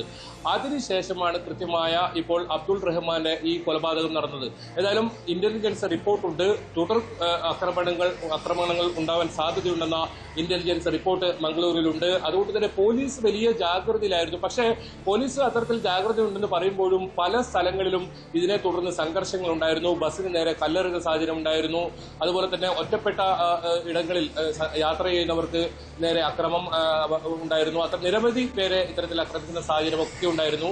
അതുകൊണ്ട് തന്നെയാണ് ഇപ്പോൾ പോലീസിനെതിരെ, സിറ്റി പോലീസ് കമ്മീഷണർക്കെതിരെ തന്നെ ഒരു നടപടി ഇപ്പോൾ കർണാടക സർക്കാർ കൈക്കൊണ്ടിട്ടുള്ളത്. അതുകൂടാതെ നേരത്തെ സൂചിപ്പിച്ചതുപോലെ തന്നെ പ്രത്യേക ഒരു ദൗത്യ സംഘത്തെയും ഇപ്പോൾ ഇതിനെ അന്വേഷിക്കാൻ, ഇത്തരത്തിൽ വർഗീയ സംഘർഷങ്ങൾ തടയാൻ മാത്രമായി ഒരു സംഘത്തെ രൂപീകരിക്കുന്ന സാഹചര്യം ഏതായാലും മംഗളൂരിൽ ഉണ്ടായി. പകരത്തിന് പകരം എന്ന നിലയിൽ കൊലപാതകങ്ങൾ നടന്നു. അതുകൂടാതെ നിരവധി പേരെ ആക്രമണത്തിന് ഇരയായ സംഭവം ഉണ്ടായി. അതുമാത്രമല്ല വാഹനങ്ങൾ, അതുപോലെ തന്നെ ബസ്സുകൾ ഉൾപ്പെടെ തകർക്കുന്ന സംഭവം ഉണ്ടായി. അതുകൊണ്ട് തന്നെയാണ് വലിയ തോതിൽ ഒരു ആശങ്ക ഏത് സമയത്തും മംഗളൂരുവിലും അതുപോലെ തന്നെ പരിസര പ്രദേശങ്ങളിൽ ഒരു സംഘർഷം. സൂചിപ്പിച്ചതുപോലെ വയനാട് സ്വദേശിയുടെ കൊലപാതകം, അതേ തുടർന്നാണ് ഈ കൊലപാതക പരമ്പര തന്നെ അരങ്ങേറുന്നത്. വയനാട് സ്വദേശിയെ കൊലപ്പെടുത്തിയത് പാക് അനുകൂല മുദ്രാവാക്യം വിളിച്ചു എന്നതിന്റെ പേരിലായിരുന്നു.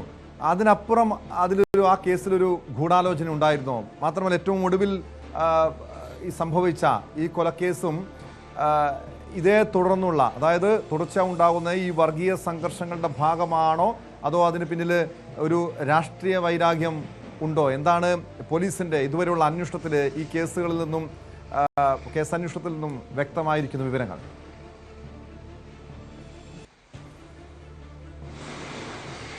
ടോമെ, ഈ വർഗീയ സംഘർഷമാണ് കൃത്യമായി മംഗളൂരുവിൽ നടക്കുന്നതെന്ന് പറയേണ്ടി വരും. അതിനിടയിലും ഈ സുഹാസ് ഷെട്ടിയെ കൊലപാതകവും നമ്മൾ പരിശോധിച്ചാൽ മനസ്സിലാക്കാൻ സാധിക്കും. അതിൽ ഈ കൊല നടത്തിയതിൽ നേരത്തെ സുഹാസ് ഷെട്ടി ഒരു കേസിൽ പ്രതിയായിരുന്നു. ആ കേസിലെ കൊല്ലപ്പെട്ട അയാളുടെ സഹോദരൻ ഈ കേസിൽ സുഹാസ് ഷെട്ടിയെ കൊലപ്പെടുത്തിയ കേസിൽ പ്രതിയാണ്. അത്തരത്തിൽ ഒരു കണക്ഷൻ ഈ ഒരു കൊലപാതകത്തിനുണ്ടായിരുന്നു. പക്ഷേ ഈ അബ്ദുൾ റഹ്മാൻ എന്ന് പറയുന്ന ഈ വ്യക്തി ഏതെങ്കിലും തരത്തിൽ വലിയ സജീവമായ ഒരു രാഷ്ട്രീയ പ്രവർത്തനോ അതല്ലെങ്കിൽ ഏതെങ്കിലും ഇയാൾക്ക് നേരത്തെ മുൻ ക്രിമിനൽ കേസുകളോ ഒന്നും തന്നെ ഇല്ലാത്തൊരു വ്യക്തിയാണ്. ഇയാൾ ഒരു പള്ളി കമ്മിറ്റി ഭാരവാഹി കൂടിയായിരുന്നു. സ്വന്തം ഓട്ടോറിക്ഷ എടുത്ത് ഇത്തരത്തിൽ മണൽ വിൽപ്പന നടത്തി ഉപജീവന മാർഗം കണ്ടെത്തുന്ന ഒരാളായിരുന്നു ഇയാൾ. അത് പോലീസ് ഈ പരാതിയിൽ പ്രത്യേകിച്ച് പറയുന്നത് ഇത് വർഗീയ സംഘർഷം ഉണ്ടാക്കാൻ ലക്ഷ്യമിട്ടുകൊണ്ടുള്ള ഒരു കൊലപാതകം എന്ന് കൃത്യമായി ഈ പരാതിയിൽ പറയുന്നുണ്ട്. പോലീസും ഈ കാര്യം പറയുന്നുണ്ട്. പക്ഷേ ഈ കേസിൽ ഈ ചൊവ്വാഴ്ചയാണ് ഈ കൊലപാതകം നടന്നത്, അരുംകൊല നടന്നത്.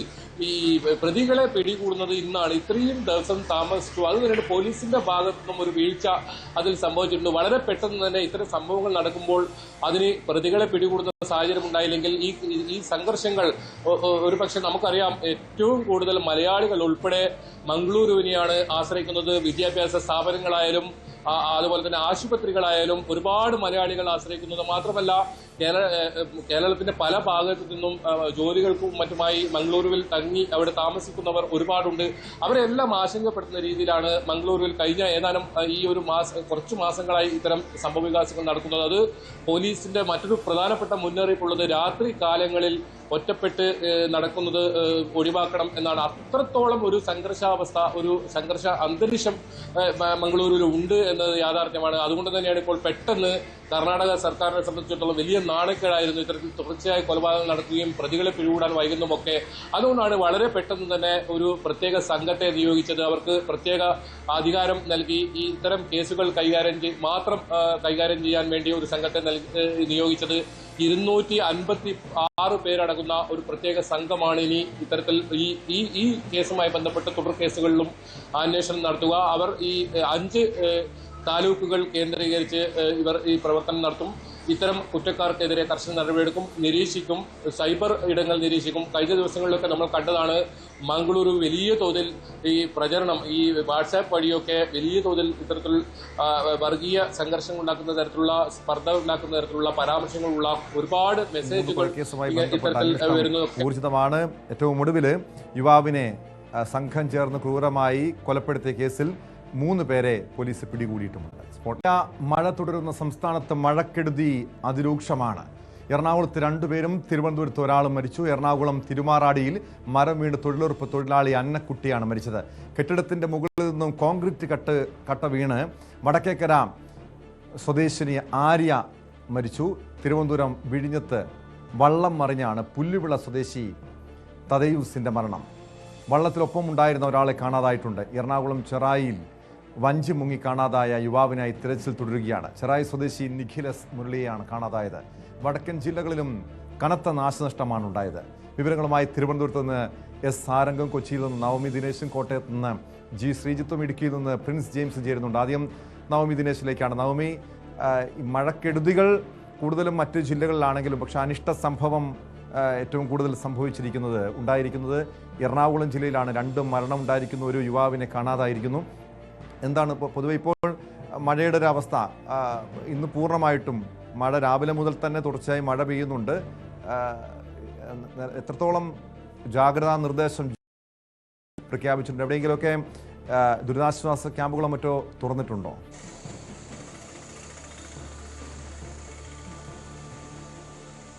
നിലവിൽ ദുരിതാശ്വാസ ക്യാമ്പുകൾ തുറക്കേണ്ട ഒരു സാഹചര്യം എറണാകുളം ജില്ലയിലില്ല. എങ്കിൽ പോലും കനത്ത ജാഗ്രതാ നിർദ്ദേശം നൽകിയിട്ടുണ്ട്. അടുത്ത 3 മണിക്കൂർ എറണാകുളം ജില്ലയിൽ റെഡ് അലേർട്ടാണ്. കാരണം അതിശക്തമായിട്ടുള്ള മഴയുണ്ടാകാൻ സാധ്യതയുണ്ടെന്നാണ് കാലാവസ്ഥാ നിരീക്ഷണ കേന്ദ്രം അറിയിക്കുന്നത്. അല്പസമയം മുമ്പ് വന്ന അറിയിപ്പ് പോലും അങ്ങനെയാണ് സൂചിപ്പിക്കുന്നത്. ഈ സാധാരണ നമുക്കറിയാം, കൊച്ചിനെ സംബന്ധിച്ച് ഒരു മഴ പെയ്താൽ, ഒരു 10 മിനിറ്റ് തുടർച്ചയായി മഴ പെയ്താൽ, അതിശക്തമായിട്ടുള്ള മഴ പെയ്താൽ കൊച്ചി പലപ്പോഴും വലിയ വെള്ളക്കെട്ടിൽ മുങ്ങുന്നതാണ്. ഇത്തവണ അതിന് ഒരു ചെറിയ ആശ്വാസമുണ്ട്. ഓപ്പറേഷൻ ബ്രേക്ക് ത്രൂവും എന്തായാലും കോർപ്പറേഷന്റെ മഴക്കാലപൂർവ്വ ശുചീകരണങ്ങളൊക്കെ ഫലം കണ്ടു.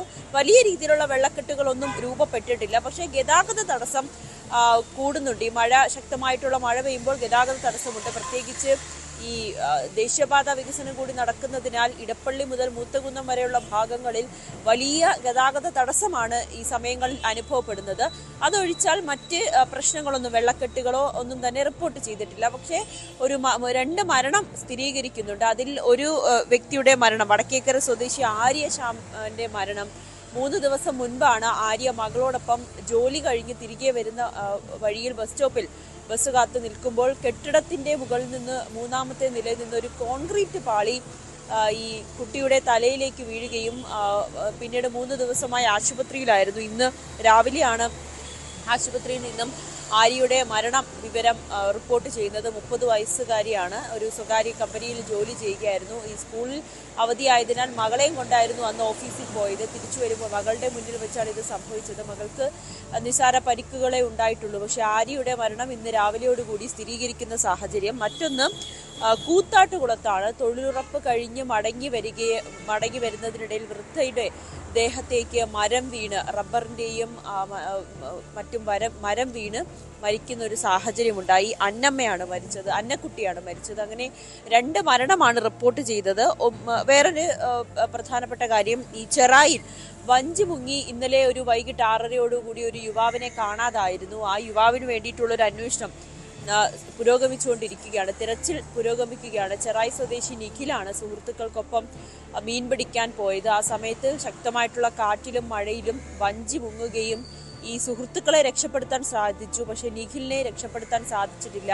എന്നാലും നിഖിലിന് വേണ്ടിയിട്ടുള്ള ഒരു തിരച്ചിൽ പുരോഗമിച്ചുകൊണ്ടിരിക്കുകയാണ്. പിന്നെ കന്നമാലിയിൽ കഴിഞ്ഞ കുറച്ച് ദിവസങ്ങളായി കടൽക്ഷോഭത്തെ തുടർന്ന് വീടുകൾ തകരുന്ന സാഹചര്യം ഉണ്ടായി.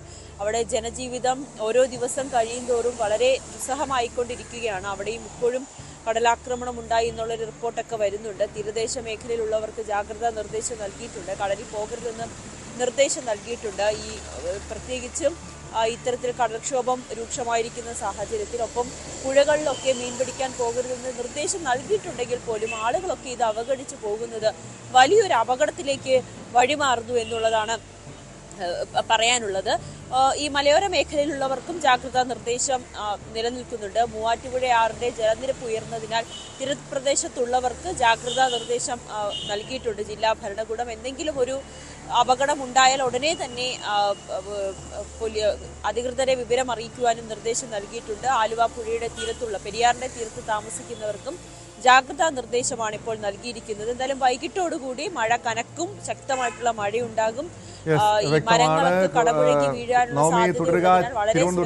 സാധനങ്ങൾ ശക്തമായ കാറ്റില് മരം വീണതോടെ പലയിടത്തും വീടുകൾ തകർന്ന സാഹചര്യമുണ്ട്. തിരുവനന്തപുരം ജില്ലയിലെ സാഹചര്യം എന്താണ്, അവസ്ഥ എന്താണ്? കാരണം ഒരു തിരുവനന്തപുരം ചെമ്പഴന്തിയിൽ വീട് തകർന്ന് വീട്ടിലുണ്ടായിരുന്ന 85 വയസ്സുള്ള അമ്മുക്കുട്ടിയെയും മകൻ അനിൽകുമാറിനെ അത്ഭുതകരമായി രക്ഷപ്പെടുത്തിയിട്ടുണ്ട്. വെമ്പായത്തും മരം വീണ് വീട് തകർന്നു. മറ്റ് അങ്ങനെ പല രീതിയിലുള്ള അനിഷ്ട സംഭവങ്ങളും തിരുവനന്തപുരം ജില്ലയിൽ സംഭവിക്കുന്നുണ്ടല്ലോ. എന്താണ് ഏറ്റവും ഒടുവിൽ അവിടെ നിന്ന് റിപ്പോർട്ട് ചെയ്യാൻ കഴിയുന്ന കാര്യങ്ങൾ?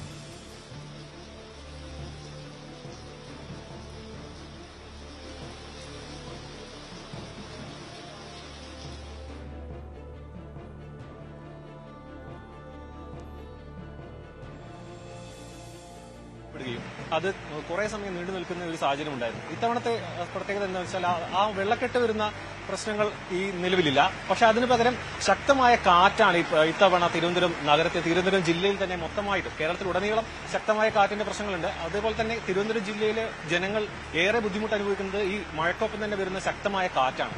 ആ കാറ്റിൽ മരങ്ങൾ കടപുഴകി വീണ് നിരവധി ഭാഗങ്ങളിൽ ഗതാഗത തടസ്സവും അതേപോലെ തന്നെ വൈദ്യുതി ബന്ധം പല ഭാഗങ്ങളിലും വിച്ഛേദിക്കപ്പെട്ടിട്ടുണ്ട്. KSEB ജീവനക്കാരടക്കം മണിക്കൂറുകളോളം പ്രയത്നിച്ചിട്ടാണ് പല ഭാഗങ്ങളിലെയും വൈദ്യുതി ബന്ധം പുനഃസ്ഥാപിക്കാൻ കഴിയുന്നത്. ഈ കാറ്റാണ് പല ഭാഗങ്ങളിലും വീടിന്റെ മേൽക്കൂര ഇളകി പോവുക, അതുപോലെ പാർക്കിംഗ് ഭാഗത്തുള്ള ഷീറ്റുകൾ ഇളകി പോവുക, അങ്ങനെ വളരെ അപകടകരമായ 60 കിലോമീറ്റർ വേഗതയിലടക്കമുള്ള അതിവേഗതയിലുള്ള കാറ്റാണ് നിലവിലെ തിരുവനന്തപുരം നഗരത്തിലടക്കം ഉള്ള പ്രശ്നങ്ങൾക്ക് പ്രധാന കാരണമായിട്ട് പറയാനുള്ളത്. വയോധിക രക്ഷപ്പെട്ടത് തലനാരി എഴുത്താണെന്ന് തന്നെ പറയണം. കാരണം അപകടാവസ്ഥയിലുള്ള ഈ അപകടത്തിൽ നിന്നും രക്ഷപ്പെടാൻ 85 വയസ്സുള്ള ഈ വയോധിക വളരെ അത്ഭുതകരമായി മാത്രമാണ് രക്ഷപ്പെട്ടത്. അതേപോലെ തന്നെ പല സാഹചര്യങ്ങളിലും മരം കടപുഴകി വീഴുന്നതുമൊക്കെ യാത്രക്കാരുടെ ദേഹത്തേക്ക് ഈ മരങ്ങൾ വീഴാത്തത് ഭാഗ്യം കൊണ്ട് മാത്രമെന്നാണ് പറയാൻ പറ്റുള്ളൂ. മാത്രമല്ല മഴയോടൊപ്പം വരുന്ന ഈ ശക്തമായ കാറ്റിൽ വഴിയാത്രക്കാർക്കും അതേപോലെ തന്നെ ബൈക്ക് യാത്രക്കാർക്കും മറ്റും റോഡ് സൈഡിലും മറ്റും നിൽക്കാൻ പോലും കഴിയാത്ത രീതിയിലുള്ള അവസ്ഥ നിലവിലെ സാഹചര്യത്തിലുണ്ട്. അതേപോലെ തന്നെ വൈദ്യുതി ബന്ധം പല ഭാഗങ്ങളിലും നിലവിൽ ഇപ്പോഴും വിച്ഛേദിക്കപ്പെട്ടിട്ടുണ്ട്. ഇന്ന് രാവിലെ വിഴിഞ്ഞത്ത് വള്ളം മറിഞ്ഞ ഒരാൾ മരിച്ചിട്ടുണ്ട്, മത്സ്യത്തൊഴിലാളി മരിച്ചിട്ടുണ്ട്. അയാളൊപ്പം തന്നെ കാണാതായ ഒരു യുവാവിന് വേണ്ടി തിരച്ചിൽ ഇപ്പോഴും നടക്കുന്നു എന്നാണ് നമുക്ക് ലഭിക്കുന്ന വിവരം. അതിനൊപ്പം തന്നെ ഫിഷറീസിന്റെ രക്ഷാപ്രവർത്തനത്തിനായി ഫിഷറീസിന്റെ പോയ ബോട്ട് യന്ത്ര തകരാറ് നേരിട്ടിരുന്നു. നിലവിൽ അതാണ് തിരുവനന്തപുരം ജില്ലയിലെ പ്രധാന സാഹചര്യം. ഇപ്പോഴും കനത്ത മഴ നഗരത്തിലും മറ്റും കനത്ത മഴ തുടരുകയാണ്. വെള്ളക്കെട്ടിന്റെ പ്രശ്നങ്ങൾ നിലവിൽ ഇല്ലെങ്കിൽ പോലും കാറ്റാണ് നിലവിൽ വളരെയധികം വ്യാപകമായ നാശനഷ്ടങ്ങൾ നിലവിൽ ജില്ലയിൽ വിതയ്ക്കുന്നത്.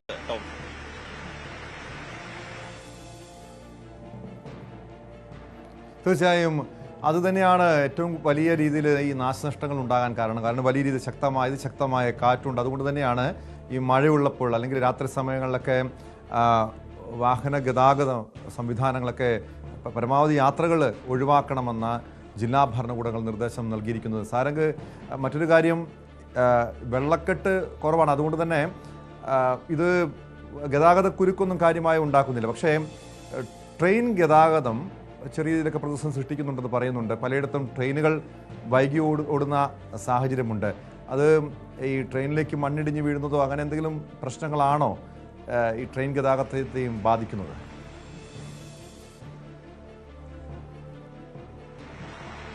നിലവിലെ സാഹചര്യത്തിൽ കാറ്റ് തന്നെയാണ് ട്രെയിൻ ഗതാഗതത്തെയും കാര്യമായി ബാധിക്കുന്നത്. കാരണം മരങ്ങൾ കടപുഴകി ട്രാക്കിലേക്ക് വീഴുന്നത് കാരണമാണ് ട്രെയിനുകൾ പല ഭാഗത്തും പിടിച്ചിടേണ്ട അവസ്ഥ വന്നിരുന്നത്. ഇന്ന് രാവിലെ 5:55 പുറപ്പെടേണ്ടിരുന്ന ജനശതാബ്ദി 8:45 കൂടിയാണ് പുറപ്പെടേണ്ടിരുന്നത്. സാധാരണഗതിയിൽ വന്ദേ ഭാരതും ജനശതാബ്ദിയും കൃത്യനിഷ്ഠതയുടെ കാര്യത്തിൽ ഒരുപാട് മുന്നോട്ട് നിൽക്കുന്ന ട്രെയിനുകളാണ്. ആ ട്രെയിനുകളാണ് ഇന്ന് ഒരുപാട് വൈകി 5:55 പുറപ്പെടേണ്ട ജനശതാബ്ദിയാണ് പിന്നീട് 8:45 കൂടിയാണ് തിരുവനന്തപുരത്ത് നിന്ന് പുറപ്പെടാൻ സാധിച്ചത്. അതേപോലെ തന്നെ മിക്കവാറും പരശുറാം എക്സ്പ്രസ് അടക്കമുള്ള മറ്റ് പല ഇന്റർസിറ്റി അടക്കമുള്ള പല ട്രെയിനുകളും വളരെ വൈകിയാണ് ഓടുന്നത്. കാരണം കനത്ത മഴ ഒരു കാരണമാണ്. അതിനൊപ്പം തന്നെ മരങ്ങൾ കടപുഴകി ട്രാക്കിലേക്ക് വീഴുന്നതാണ് അപ്രതീക്ഷിതമായിട്ട് ട്രെയിനുകൾ പല ഭാഗങ്ങളിലും പിടിച്ചിടേണ്ട ഒരു സാഹചര്യം വരുന്നത്. ട്രെയിൻ ഗതാഗതം പൂർണ്ണമായി താറുമാറായില്ലെങ്കിൽ പോലും പല ട്രെയിനുകളും വന്ദേ ഭാരത് അടക്കമുള്ള ട്രെയിനുകൾ നമുക്കറിയാം പിടിച്ചിടേണ്ട സാഹചര്യം ഉണ്ടായിട്ടുണ്ട്. കാരണം മരങ്ങൾ കടപുഴകി വീഴുമ്പോൾ അത് നീക്കം ചെയ്യാനുള്ള കാലതാമസം, അതിലെ സാങ്കേതിക പ്രശ്നങ്ങൾ, അങ്ങനെ കുറെ പ്രശ്നങ്ങളുണ്ട്. കാരണം സുരക്ഷ ഉറപ്പാക്കിയിട്ട് മാത്രമേ ട്രെയിൻ വീണ്ടും ആ പാളങ്ങളിലൂടെ കടത്തിവിടാൻ കഴിയുകയുള്ളൂ. അത്തരത്തിൽ ട്രെയിൻ ഗതാഗതം ഒരു പരിധിവരെ ബുദ്ധിമുട്ടുകൾ നേരിടുന്നുണ്ട്, യാത്രക്കാരടക്കം. കാരണം എല്ലാവരും മഴയാകുമ്പോൾ പ്രധാനമായും ആശ്രയിക്കുന്ന ട്രെയിനാണ്. കാരണം ബസ് ഏത് ഭാഗം എങ്ങനെയൊക്കെ വഴിത്തടസ്സം, ഇതേപോലെ മരങ്ങൾ മുറിഞ്ഞു വീഴുകയും മറ്റും ഉണ്ടായാൽ വഴിത്തടസ്സം എത്രയും വളരെ എളുപ്പത്തിൽ സംഭവിക്കാവുന്ന ഒന്നാണ് ബസ് ഗതാഗതം. പക്ഷെ അതിനു പകരം ആൾക്കാർ ട്രെയിൻ ഗതാഗതം ഉപയോഗിക്കുമ്പോൾ ഇത്തരത്തിലുള്ള പ്രശ്നങ്ങൾ അവിടെയും നേരിടുന്നുണ്ട് ജനങ്ങൾ. നിലവിൽ അതാണ് ട്രെയിൻ ഗതാഗതത്തിലും അതേപോലെ തന്നെ ബസ് ഗതാഗത എല്ലാ രീതിയിലും ജനങ്ങൾ മഴയും കാറ്റും കൊണ്ട് തിരുവനന്തപുരം ജില്ലയിൽ ബുദ്ധിമുട്ടുകൾ നേരിടുകയാണ്.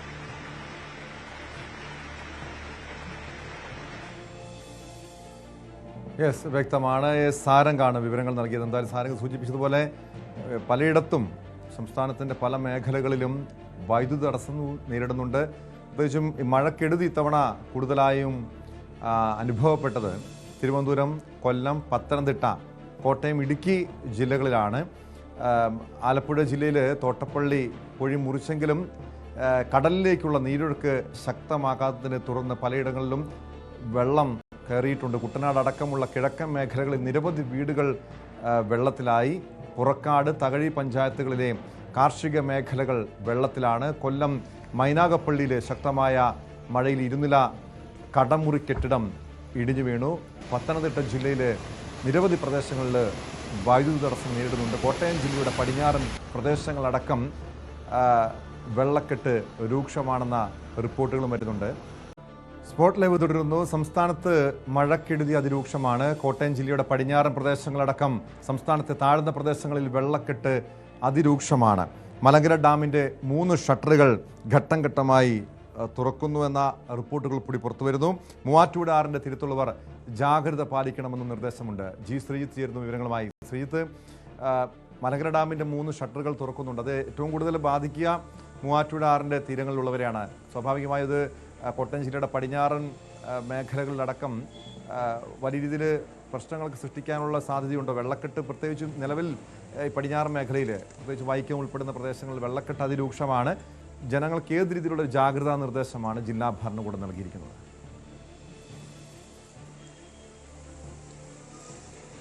ടോം, ഈ മലങ്കര ഡാമിന്റെ പ്രശ്നം അത് ഏറ്റവും കൂടുതൽ ബാധിക്കുക എറണാകുളം ജില്ലയിലുള്ളവരെയാണ്. പ്രത്യേകിച്ച് എറണാകുളം ഈ തൊടുപുഴ നഗരത്തിലൂടെ വരുന്ന പുഴ പിന്നീട് മൂവാറ്റുപുഴയാറായി പിന്നീട് ഇപ്പുറത്ത് ഏറ്റവും ഒടുവിലാണ് വൈക്കം പ്രദേശത്തേക്ക് കായലിലേക്ക് എത്തുന്നത്.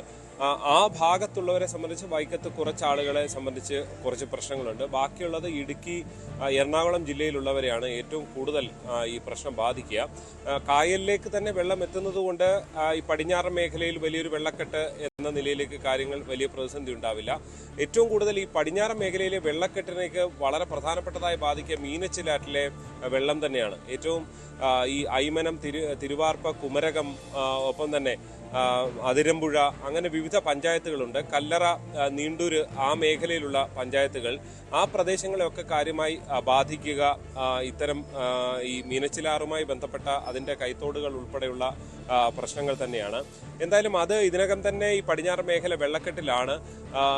കിഴക്കൻ വെള്ളം കഴിഞ്ഞ 3-4 ദിവസമായി ഒഴുകിയെത്തുന്ന ഒരു സാഹചര്യം. അങ്ങനെ ഏതാണ്ട് അപ്പർ കുട്ടനാടൻ മേഖല ആകെ പ്രതിസന്ധിയിൽ തന്നെയാണ്. ജനങ്ങൾ വലിയ ദുരിതത്തിലാണ്. വീടുകളിൽ നിന്ന് മാറി താമസിക്കുന്ന ഏതാണ്ട് 25-നടുത്ത് ക്യാമ്പുകളാണുള്ളത്. അതിനും അപ്പുറത്തേക്ക് ആളുകൾ വിവിധ ബന്ധു വീടുകളിലേക്കൊക്കെ മാറി താമസിക്കുന്ന സ്ഥിതിവിശേഷം ഉണ്ടായിട്ടുണ്ട്. എന്തായാലും ഈ വൈക്കത്തിന്റെ താഴ്ന്ന പ്രദേശങ്ങളിൽ അടക്കം, തലയോലപ്പറമ്പിന്റെ അടക്കം താഴ്ന്ന പ്രദേശങ്ങളിലും പലയിടത്തും വീടുകളിൽ വെള്ളം കയറിയിട്ടുണ്ട്. പക്ഷേ ഏറ്റവും കൂടുതൽ ദുരിതം അനുഭവിക്കുക കോട്ടയം താലൂക്കിൽ തന്നെയാണ്. ഏറ്റവും കൂടുതൽ ദുരിതാശ്വാസ ക്യാമ്പുകൾ പ്രവർത്തിക്കുന്നത് കോട്ടയം താലൂക്കിൽ തന്നെയാണ് ഉള്ളത്. ഈ ഇന്ന് രാവിലെ മുതൽ തന്നെ വരുന്ന ജില്ലാ ഭരണകൂടം പുറത്തുവിടുന്ന കണക്കനുസരിച്ച് മീനച്ചിലാറ്റിലും മണിമലയാറ്റിലും ഒക്കെ ഈ താഴ്ന്ന മേഖലകളിൽ, അതായത് ഈ കോട്ടയത്തോട് ചേർന്നുള്ള മീനച്ചിലാറ്റിന്റെ പ്രദേശങ്ങളിൽ അപകടനിലയ്ക്ക് മുകളിലേക്ക് വെള്ളമുണ്ട്. പക്ഷേ അതിനപ്പുറത്ത് മുകൾ ഭാഗത്ത് പലയിടത്തും വെള്ളം ഏതാണ്ട് മുന്നറിയിപ്പ് നിലയും കടന്ന് അപകട നിലയിലേക്ക് എത്തുന്ന ഒരു സ്ഥിതിവിശേഷം മാത്രമാണ് ഉണ്ടായിട്ടുള്ളത്. കഴിഞ്ഞ ദിവസങ്ങളിൽ ഈരാറ്റുപേട്ടയുടെ കിഴക്കൻ മേഖലയിലൊക്കെ അപകടനിലയും കഴിഞ്ഞ് വെള്ളം പോകുന്ന ഒരു സാഹചര്യം ഉണ്ടായിരുന്നു. എന്തായാലും ഈ മഴയ്ക്കൊരു തുടർച്ച ഉണ്ടാകുന്നു എന്നുള്ളത് തന്നെയാണ് ആശങ്ക. പാടങ്ങളെല്ലാം ഏതാണ്ട് നിറഞ്ഞു കിടക്കുന്ന സ്ഥിതിവിശേഷമാണ് ഇപ്പോൾ ഉള്ളത്. വരും ദിവസങ്ങളിൽ മഴ തുടർന്നാൽ അതൊരു പ്രശ്നമാകും. എന്തായാലും ഒരാശ്വാസം, നാളെ മഞ്ഞ അലർട്ടാണ് ജില്ലയിൽ എന്നുള്ളതാണ് ഇപ്പോൾ ജില്ലാ ഭരണകൂടം അറിയിക്കുന്നത്. അത് ഒരു പരിധിവരെ ആശ്വാസമായി നിൽക്കുകയാണ്. ഇന്നെന്തായാലും റെഡ് അലർട്ട് തുടരുന്ന ആശ്വാസകരം തന്നെയാണ്. നിലവിൽ ദുരിതാശ്വാസ ക്യാമ്പുകൾ കോട്ടയം ജില്ലയിൽ തുറന്നിട്ടുണ്ടോ? മാത്രമല്ല അതോടൊപ്പം അറിയേണ്ടത് ഈ കോട്ടയം ജില്ലയിലെ മലയോര മേഖലകളിലെ ഒരു സാഹചര്യമാണ്. പലപ്പോഴും ഉരുൾപൊട്ടലിനൊക്കെ സാധ്യതയുള്ള ഒരു പ്രദേശം കൂടിയാണ്. കഴിഞ്ഞ വർഷങ്ങളിലൊക്കെ വലിയ ദുരിതം നേരിട്ടൊരു ജില്ല, പ്രത്യേകിച്ചും മലയോര മേഖല. ഇത്തവണ അങ്ങനെ ഒരു ജാഗ്രതാ നിർദ്ദേശം ജില്ലാ ഭരണകൂടം നൽകിയിട്ടുണ്ടോ? പ്രത്യേകിച്ചും ഈ രാത്രികാല യാത്രകൾക്കൊക്കെ നിരോധനം ഏർപ്പെടുത്തിയിട്ടുണ്ടോ?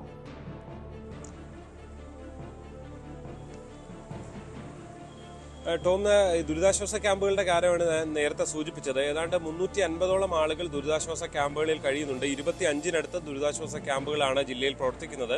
അതിലേറിയ പങ്കുമുള്ളത് കോട്ടയം താലൂക്കിൽ തന്നെയാണ്. കോട്ടയം താലൂക്ക് വരാൻ കാരണം ഞാൻ നേരത്തെ ചൂണ്ടിക്കാണിച്ച പഞ്ചായത്തുകളിലുള്ള വെള്ളക്കെട്ടുകളാണ്. കുമരകം, അയ്മനം, തിരുവാർപ്പ് ഉൾപ്പെടെയുള്ള പഞ്ചായത്തുകൾ ആണ്. അതിരമ്പുഴ ഉൾപ്പെടെയുള്ള പഞ്ചായത്തുകളുടെ താഴ്ന്ന പ്രദേശങ്ങളിലാണ് ഈ പ്രതിസന്ധി രൂക്ഷം. അതുകൊണ്ട് തന്നെയാണ് അവിടെയുള്ള കുടുംബങ്ങളാണ് ഈ ക്യാമ്പുകളിലേക്ക് മാറിയിരിക്കുന്നത്. ക്യാമ്പിലുള്ളതിനും അപ്പുറത്തേക്ക് നിരവധി ആളുകൾ ബന്ധുവീടുകളിലേക്കൊക്കെ മാറി താമസിക്കുന്ന സാഹചര്യവും ഉണ്ടായിട്ടുണ്ട്. മറ്റൊന്ന്, ഈ ഏതാണ്ട് ഒരാഴ്ച മുൻപ് തന്നെ ഈ വാഗമൺ റോഡിലേക്ക്, അതായത് ഈരാറ്റുപേട്ട വാഗമൺ റോഡിലേക്ക് രാത്രികാല യാത്രയ്ക്ക് നിരോധനം ഏർപ്പെടുത്തിയിരുന്നു. ഒപ്പം തന്നെ മാർമല അരുവി ഉൾപ്പെടെ ഈ കിഴക്കൻ മേഖലയിൽ നിരവധി വെള്ളച്ചാട്ടങ്ങളുണ്ട്. ഇവിടേക്കുള്ള പ്രവേശനവും നിരോധിച്ചിട്ടുണ്ട്. അതായത് ഏതാണ്ട് ഇത്തരം മേഖലകളിൽ ഇല്ലിക്കൽ കല്ല്, ഇലവീഴ, പുഞ്ചിറ ഉൾപ്പെടെയുള്ള മേഖലകളിലേക്കുള്ള പ്രവേശനം അടക്കം 4-5 ദിവസം മുൻപ് തന്നെ നിരോധിച്ചൊരു സാഹചര്യമാണ് ഉണ്ടായിട്ടുള്ളത്. എന്തായാലും ഈ പറഞ്ഞതുപോലെ കൂട്ടിക്കൽ, ഏന്തയാർ, ഇളങ്കാട് പോലെയുള്ള വലിയ പ്രദേശങ്ങൾ, ദുരന്തമുണ്ടായിട്ടുള്ള പ്രദേശങ്ങൾ വലിയ ജാഗ്രതയിൽ തുടരുകയാണ്. ഇപ്പുറത്ത് അടുക്കം, തീക്കോയി ഉൾപ്പെടെയുള്ള മേഖലകൾ, ഈരാറ്റുപേട്ടയുടെ കിഴക്കൻ ഭാഗങ്ങൾ, പാലയുടെ മലയോര മേഖല, അങ്ങനെ ആ മേഖല, തിടനാട് ഉൾപ്പെടെയുള്ള മേഖല, അങ്ങനെ വിവിധയിടങ്ങളിലും വലിയ ജാഗ്രത തന്നെ തുടരുന്ന ഒരു സാഹചര്യം തന്നെയാണ് ഉള്ളത്. എന്തായാലും ഉരുൾപൊട്ടൽ ഭീതിയാണ് ഏറ്റവും പ്രധാനമായി. കഴിഞ്ഞ കുറേ ദിവസമായി മഴ നിൽക്കുന്നതുകൊണ്ട് തന്നെ ഏറ്റവും വലിയ ആശങ്കയായി നിൽക്കുന്ന ഒരു ഉരുൾപൊട്ടൽ ഭീതി തന്നെയാണ്.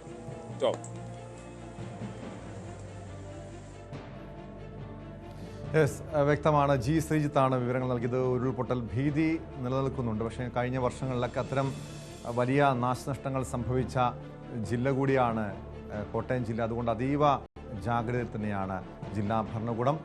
ഇനി ഇടുക്കി ജില്ലയുടെ സാഹചര്യം എന്തെന്ന് കൂടി പരിശോധിക്കണം. ഇടുക്കി ജില്ലയിൽ രാത്രികാല യാത്രകൾക്ക് നിരോധനമുണ്ട്.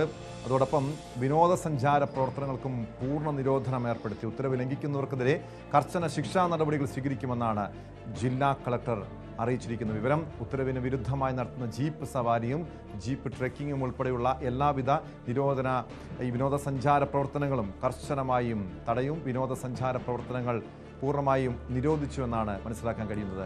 പ്രിൻസ് ജെയിംസ് ചേരുന്നു വിവരങ്ങൾ. പ്രിൻസ്, എന്താണ് ഇടുക്കി ജില്ലയിലെ സാഹചര്യം? കഴിഞ്ഞ ദിവസങ്ങളെ അപേക്ഷിച്ച് നോക്കുകയാണെങ്കിൽ ഇന്ന് മഴയ്ക്ക് അല്പം കുറവുണ്ട് എന്ന് തന്നെ പറയേണ്ടി വരും. കഴിഞ്ഞ ദിവസങ്ങളിലൊക്കെ വളരെ ശക്തമായ മഴ പെയ്തിട്ടുണ്ടെങ്കിലും ഇന്ന് അത്ര ശക്തമായ മഴ പ്രത്യേകിച്ചും അതിർത്തി മേഖലയിൽ പെയ്തിട്ടില്ല. പക്ഷേ വൈകുന്നേരം മുതൽ, അതായത് രാത്രി കാലങ്ങളിൽ കഴിഞ്ഞ ദിവസം പോലെ ശക്തമായ മഴ പെയ്യുമെന്നാണ് തന്നെയാണ് കരുതുന്നത്. കഴിഞ്ഞ ദിവസങ്ങളിലൊക്കെ രാത്രി അതിശക്തമായ മഴ പെയ്തിരുന്നു. ആ സാഹചര്യത്തിലൊക്കെയാണ് ഇത്തരത്തിലുള്ള നിരോധനങ്ങളും ജാഗ്രതയും തുടരുന്നത്. ജില്ലയിലെ രാത്രികാല യാത്രാ നിരോധനം തുടരും. ഒപ്പം ഗ്യാപ് റോഡിൽ പൂർണ്ണമായും യാത്രാ നിരോധനം ഏർപ്പെടുത്തിയിട്ടുണ്ട്. ഈ ഒരു അറിയിപ്പ് ഉണ്ടാകുന്നതുവരെ ഗ്യാപ് റോഡിലൂടെയുള്ള ഗതാഗതം അനുവദിക്കില്ല എന്ന് ജില്ലാ അറിയിച്ചിരുന്നു. ഒപ്പം ജില്ലയിലെ വിനോദസഞ്ചാരത്തിലും വ്യക്തമായ വിനോദസഞ്ചാരവും നിരോധിച്ചിട്ടുണ്ട്. വിനോദസഞ്ചാര കേന്ദ്രങ്ങളിലേക്കുള്ള പ്രവേശനം നിരോധിച്ചിരിക്കുന്നു. മുൻപ് കഴിഞ്ഞ ദിവസങ്ങളിലൊക്കെ ജീപ്പ് ട്രക്കിംഗ്, ഒപ്പം ജീപ്പ് ട്രക്കിംഗ്, സാഹസിക വിനോദസഞ്ചാര പരിപാടികൾക്കൊക്കെയായിരുന്നു നിരോധനമെങ്കിലും ഇപ്പോൾ പൂർണ്ണമായും വിനോദസഞ്ചാര ആക്ടിവിറ്റികളെല്ലാം തന്നെ നിരോധിച്ചിരിക്കുന്ന ഒരു സാഹചര്യമുണ്ട്. കാരണം മറ്റ് സംസ്ഥാനങ്ങളും ജില്ലകളിൽ നിന്നുമൊക്കെ സഞ്ചാരികൾ ഈ സമയത്തേക്ക് ഈ ജില്ലയിലേക്ക് ആകർഷിച്ചാൽ വലിയ അപകടത്തിലേക്ക് അതിനെ ഇടയാക്കാൻ സാധ്യതയുണ്ട്. ഒപ്പം മണ്ണിടിച്ചിൽ ഭീഷണി നിലനിൽക്കുന്നുണ്ട്. പ്രധാന ഇടുക്കി ഗ്യാപ് റോഡിലാണ് പൂർണ്ണ യാത്രാ നിരോധനമുള്ളത്. ഇനി ഒരു അറിയിപ്പ് ഉണ്ടാകുന്നതുവരെയാണ് നിരോധനം. പാറ ഇടിഞ്ഞു വീഴാൻ സാധ്യതയുള്ളതിനാൽ ജില്ലാ ഭരണകൂടം കർശനമായ നടപടികൾ സ്വീകരിക്കുമെന്നാണ് മുന്നറിയിപ്പ് നൽകുന്നത്. പ്രിൻസിലേക്ക് ഒരിക്കൽ കൂടി. പ്രിൻസ് സൂചിപ്പിച്ചതുപോലെ ഈ കോട്ടയം ജില്ലയുടെ മലയോര മേഖല, അതോടൊപ്പം ഇടുക്കി ജില്ല, ഇവിടെയൊക്കെ ഉരുൾപൊട്ടൽ സാധ്യതയുള്ള പ്രദേശങ്ങളാണ്. ഈ ഒരു സാഹചര്യങ്ങൾ കൂടി കണക്കിലെടുത്തുകൊണ്ടാണോ ഇങ്ങനെ ഈ വിനോദസഞ്ചാര പ്രവർത്തനങ്ങൾക്കും രാത്രികാല യാത്രകൾക്കൊക്കെ നിരോധനം ഏർപ്പെടുത്തിയിരിക്കുന്നത്? തീർച്ചയായും ജില്ലയിലെ മണ്ണിടിച്ചിൽ സാധ്യത വലിയ പ്രതിസന്ധി മുൻകാലങ്ങളിലൊക്കെ സംഭവിച്ചിട്ടുണ്ട്. കാരണം വലിയ ശക്തമായ മഴ പെയ്യുന്ന സാഹചര്യങ്ങളിലൊക്കെ മണ്ണിടിച്ചിൽ ഉണ്ടാകുന്ന ഒരു അവസ്ഥയുണ്ട്.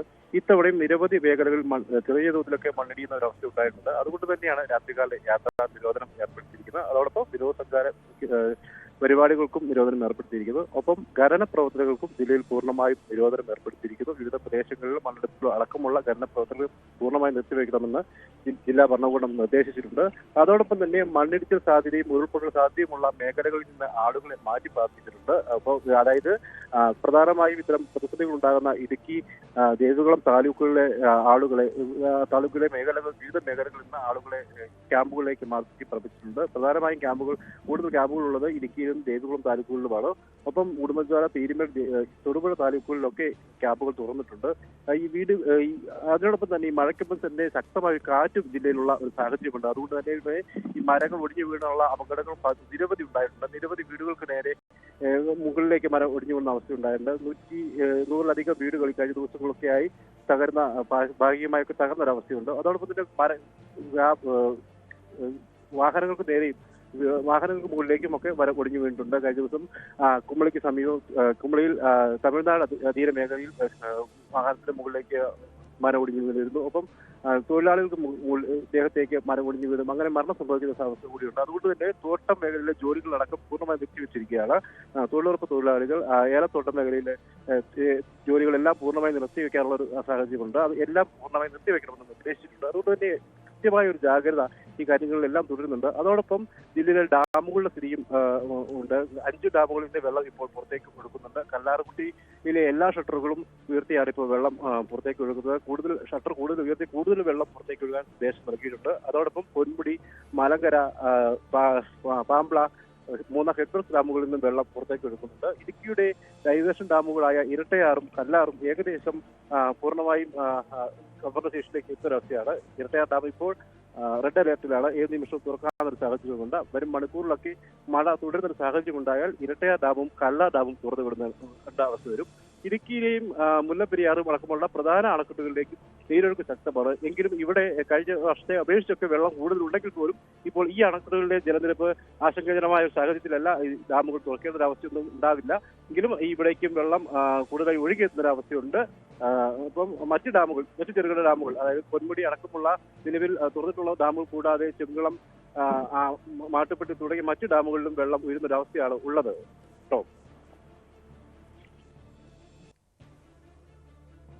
വ്യക്തമാണ്. പ്രിൻസ് ജെയിംസ് ആണ് വിവരങ്ങൾ നൽകിയത്. പ്രിൻസ് സൂചിപ്പിച്ചതുപോലെ ഡാമുകൾ തുറന്നുവിട്ട് ഒരു പരിധിവരെയും സ്ഥിതി നിയന്ത്രണ വിധേയമാക്കാൻ വേണ്ടി ജില്ലാ ഭരണകൂടം ഇടപെടുന്നുണ്ട്.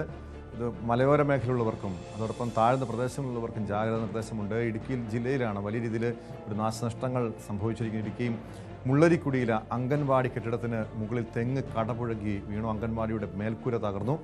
പലയിടത്തും വെള്ളക്കെട്ട് അതിരൂക്ഷമാണ്. പ്രത്യേകിച്ചും കണ്ണൂർ, കാസർഗോഡ് ജില്ലകളിലെ കണ്ണൂർ താവക്കരയിൽ വെള്ളപ്പൊക്ക ഭീഷണിയെ തുടർന്ന് 50ഓളം കുടുംബങ്ങളെ മാറ്റി പാർപ്പിച്ചിട്ടുണ്ട്. കാസർഗോഡ് മഞ്ചേശ്വരത്ത് നിർത്തിയിട്ടിരുന്ന കാർ ഒലിച്ചുപോയി. ശക്തമായ മഴയിൽ ദേശീയപാതയിൽ നിർമ്മാണം പുരോഗമിക്കുന്ന കാസർഗോഡ് ചെർക്കളയിൽ മണ്ണിടിഞ്ഞു. ഇതോടെ ചെർക്കള ചട്ടഞ്ചാൽ വഴിയുള്ള ഗതാഗതം നിരോധിച്ചിരിക്കുകയാണ്. ജില്ലാ ഭരണകൂടങ്ങൾ പറയുന്ന നിർദ്ദേശങ്ങൾ പൊതുജനങ്ങൾ പാലിക്കണം. അതല്ല നിർദ്ദേശങ്ങൾ മറികടന്നുകൊണ്ട് പലപ്പോഴും നമ്മൾ യാത്ര ചെയ്യുമ്പോഴൊക്കെയാണ് വലിയ അപകടങ്ങൾ സംഭവിക്കുന്നത്. സ്പോട്ട് ലൈവ് പൂർണ്ണമാകുന്നു. നമസ്കാരം.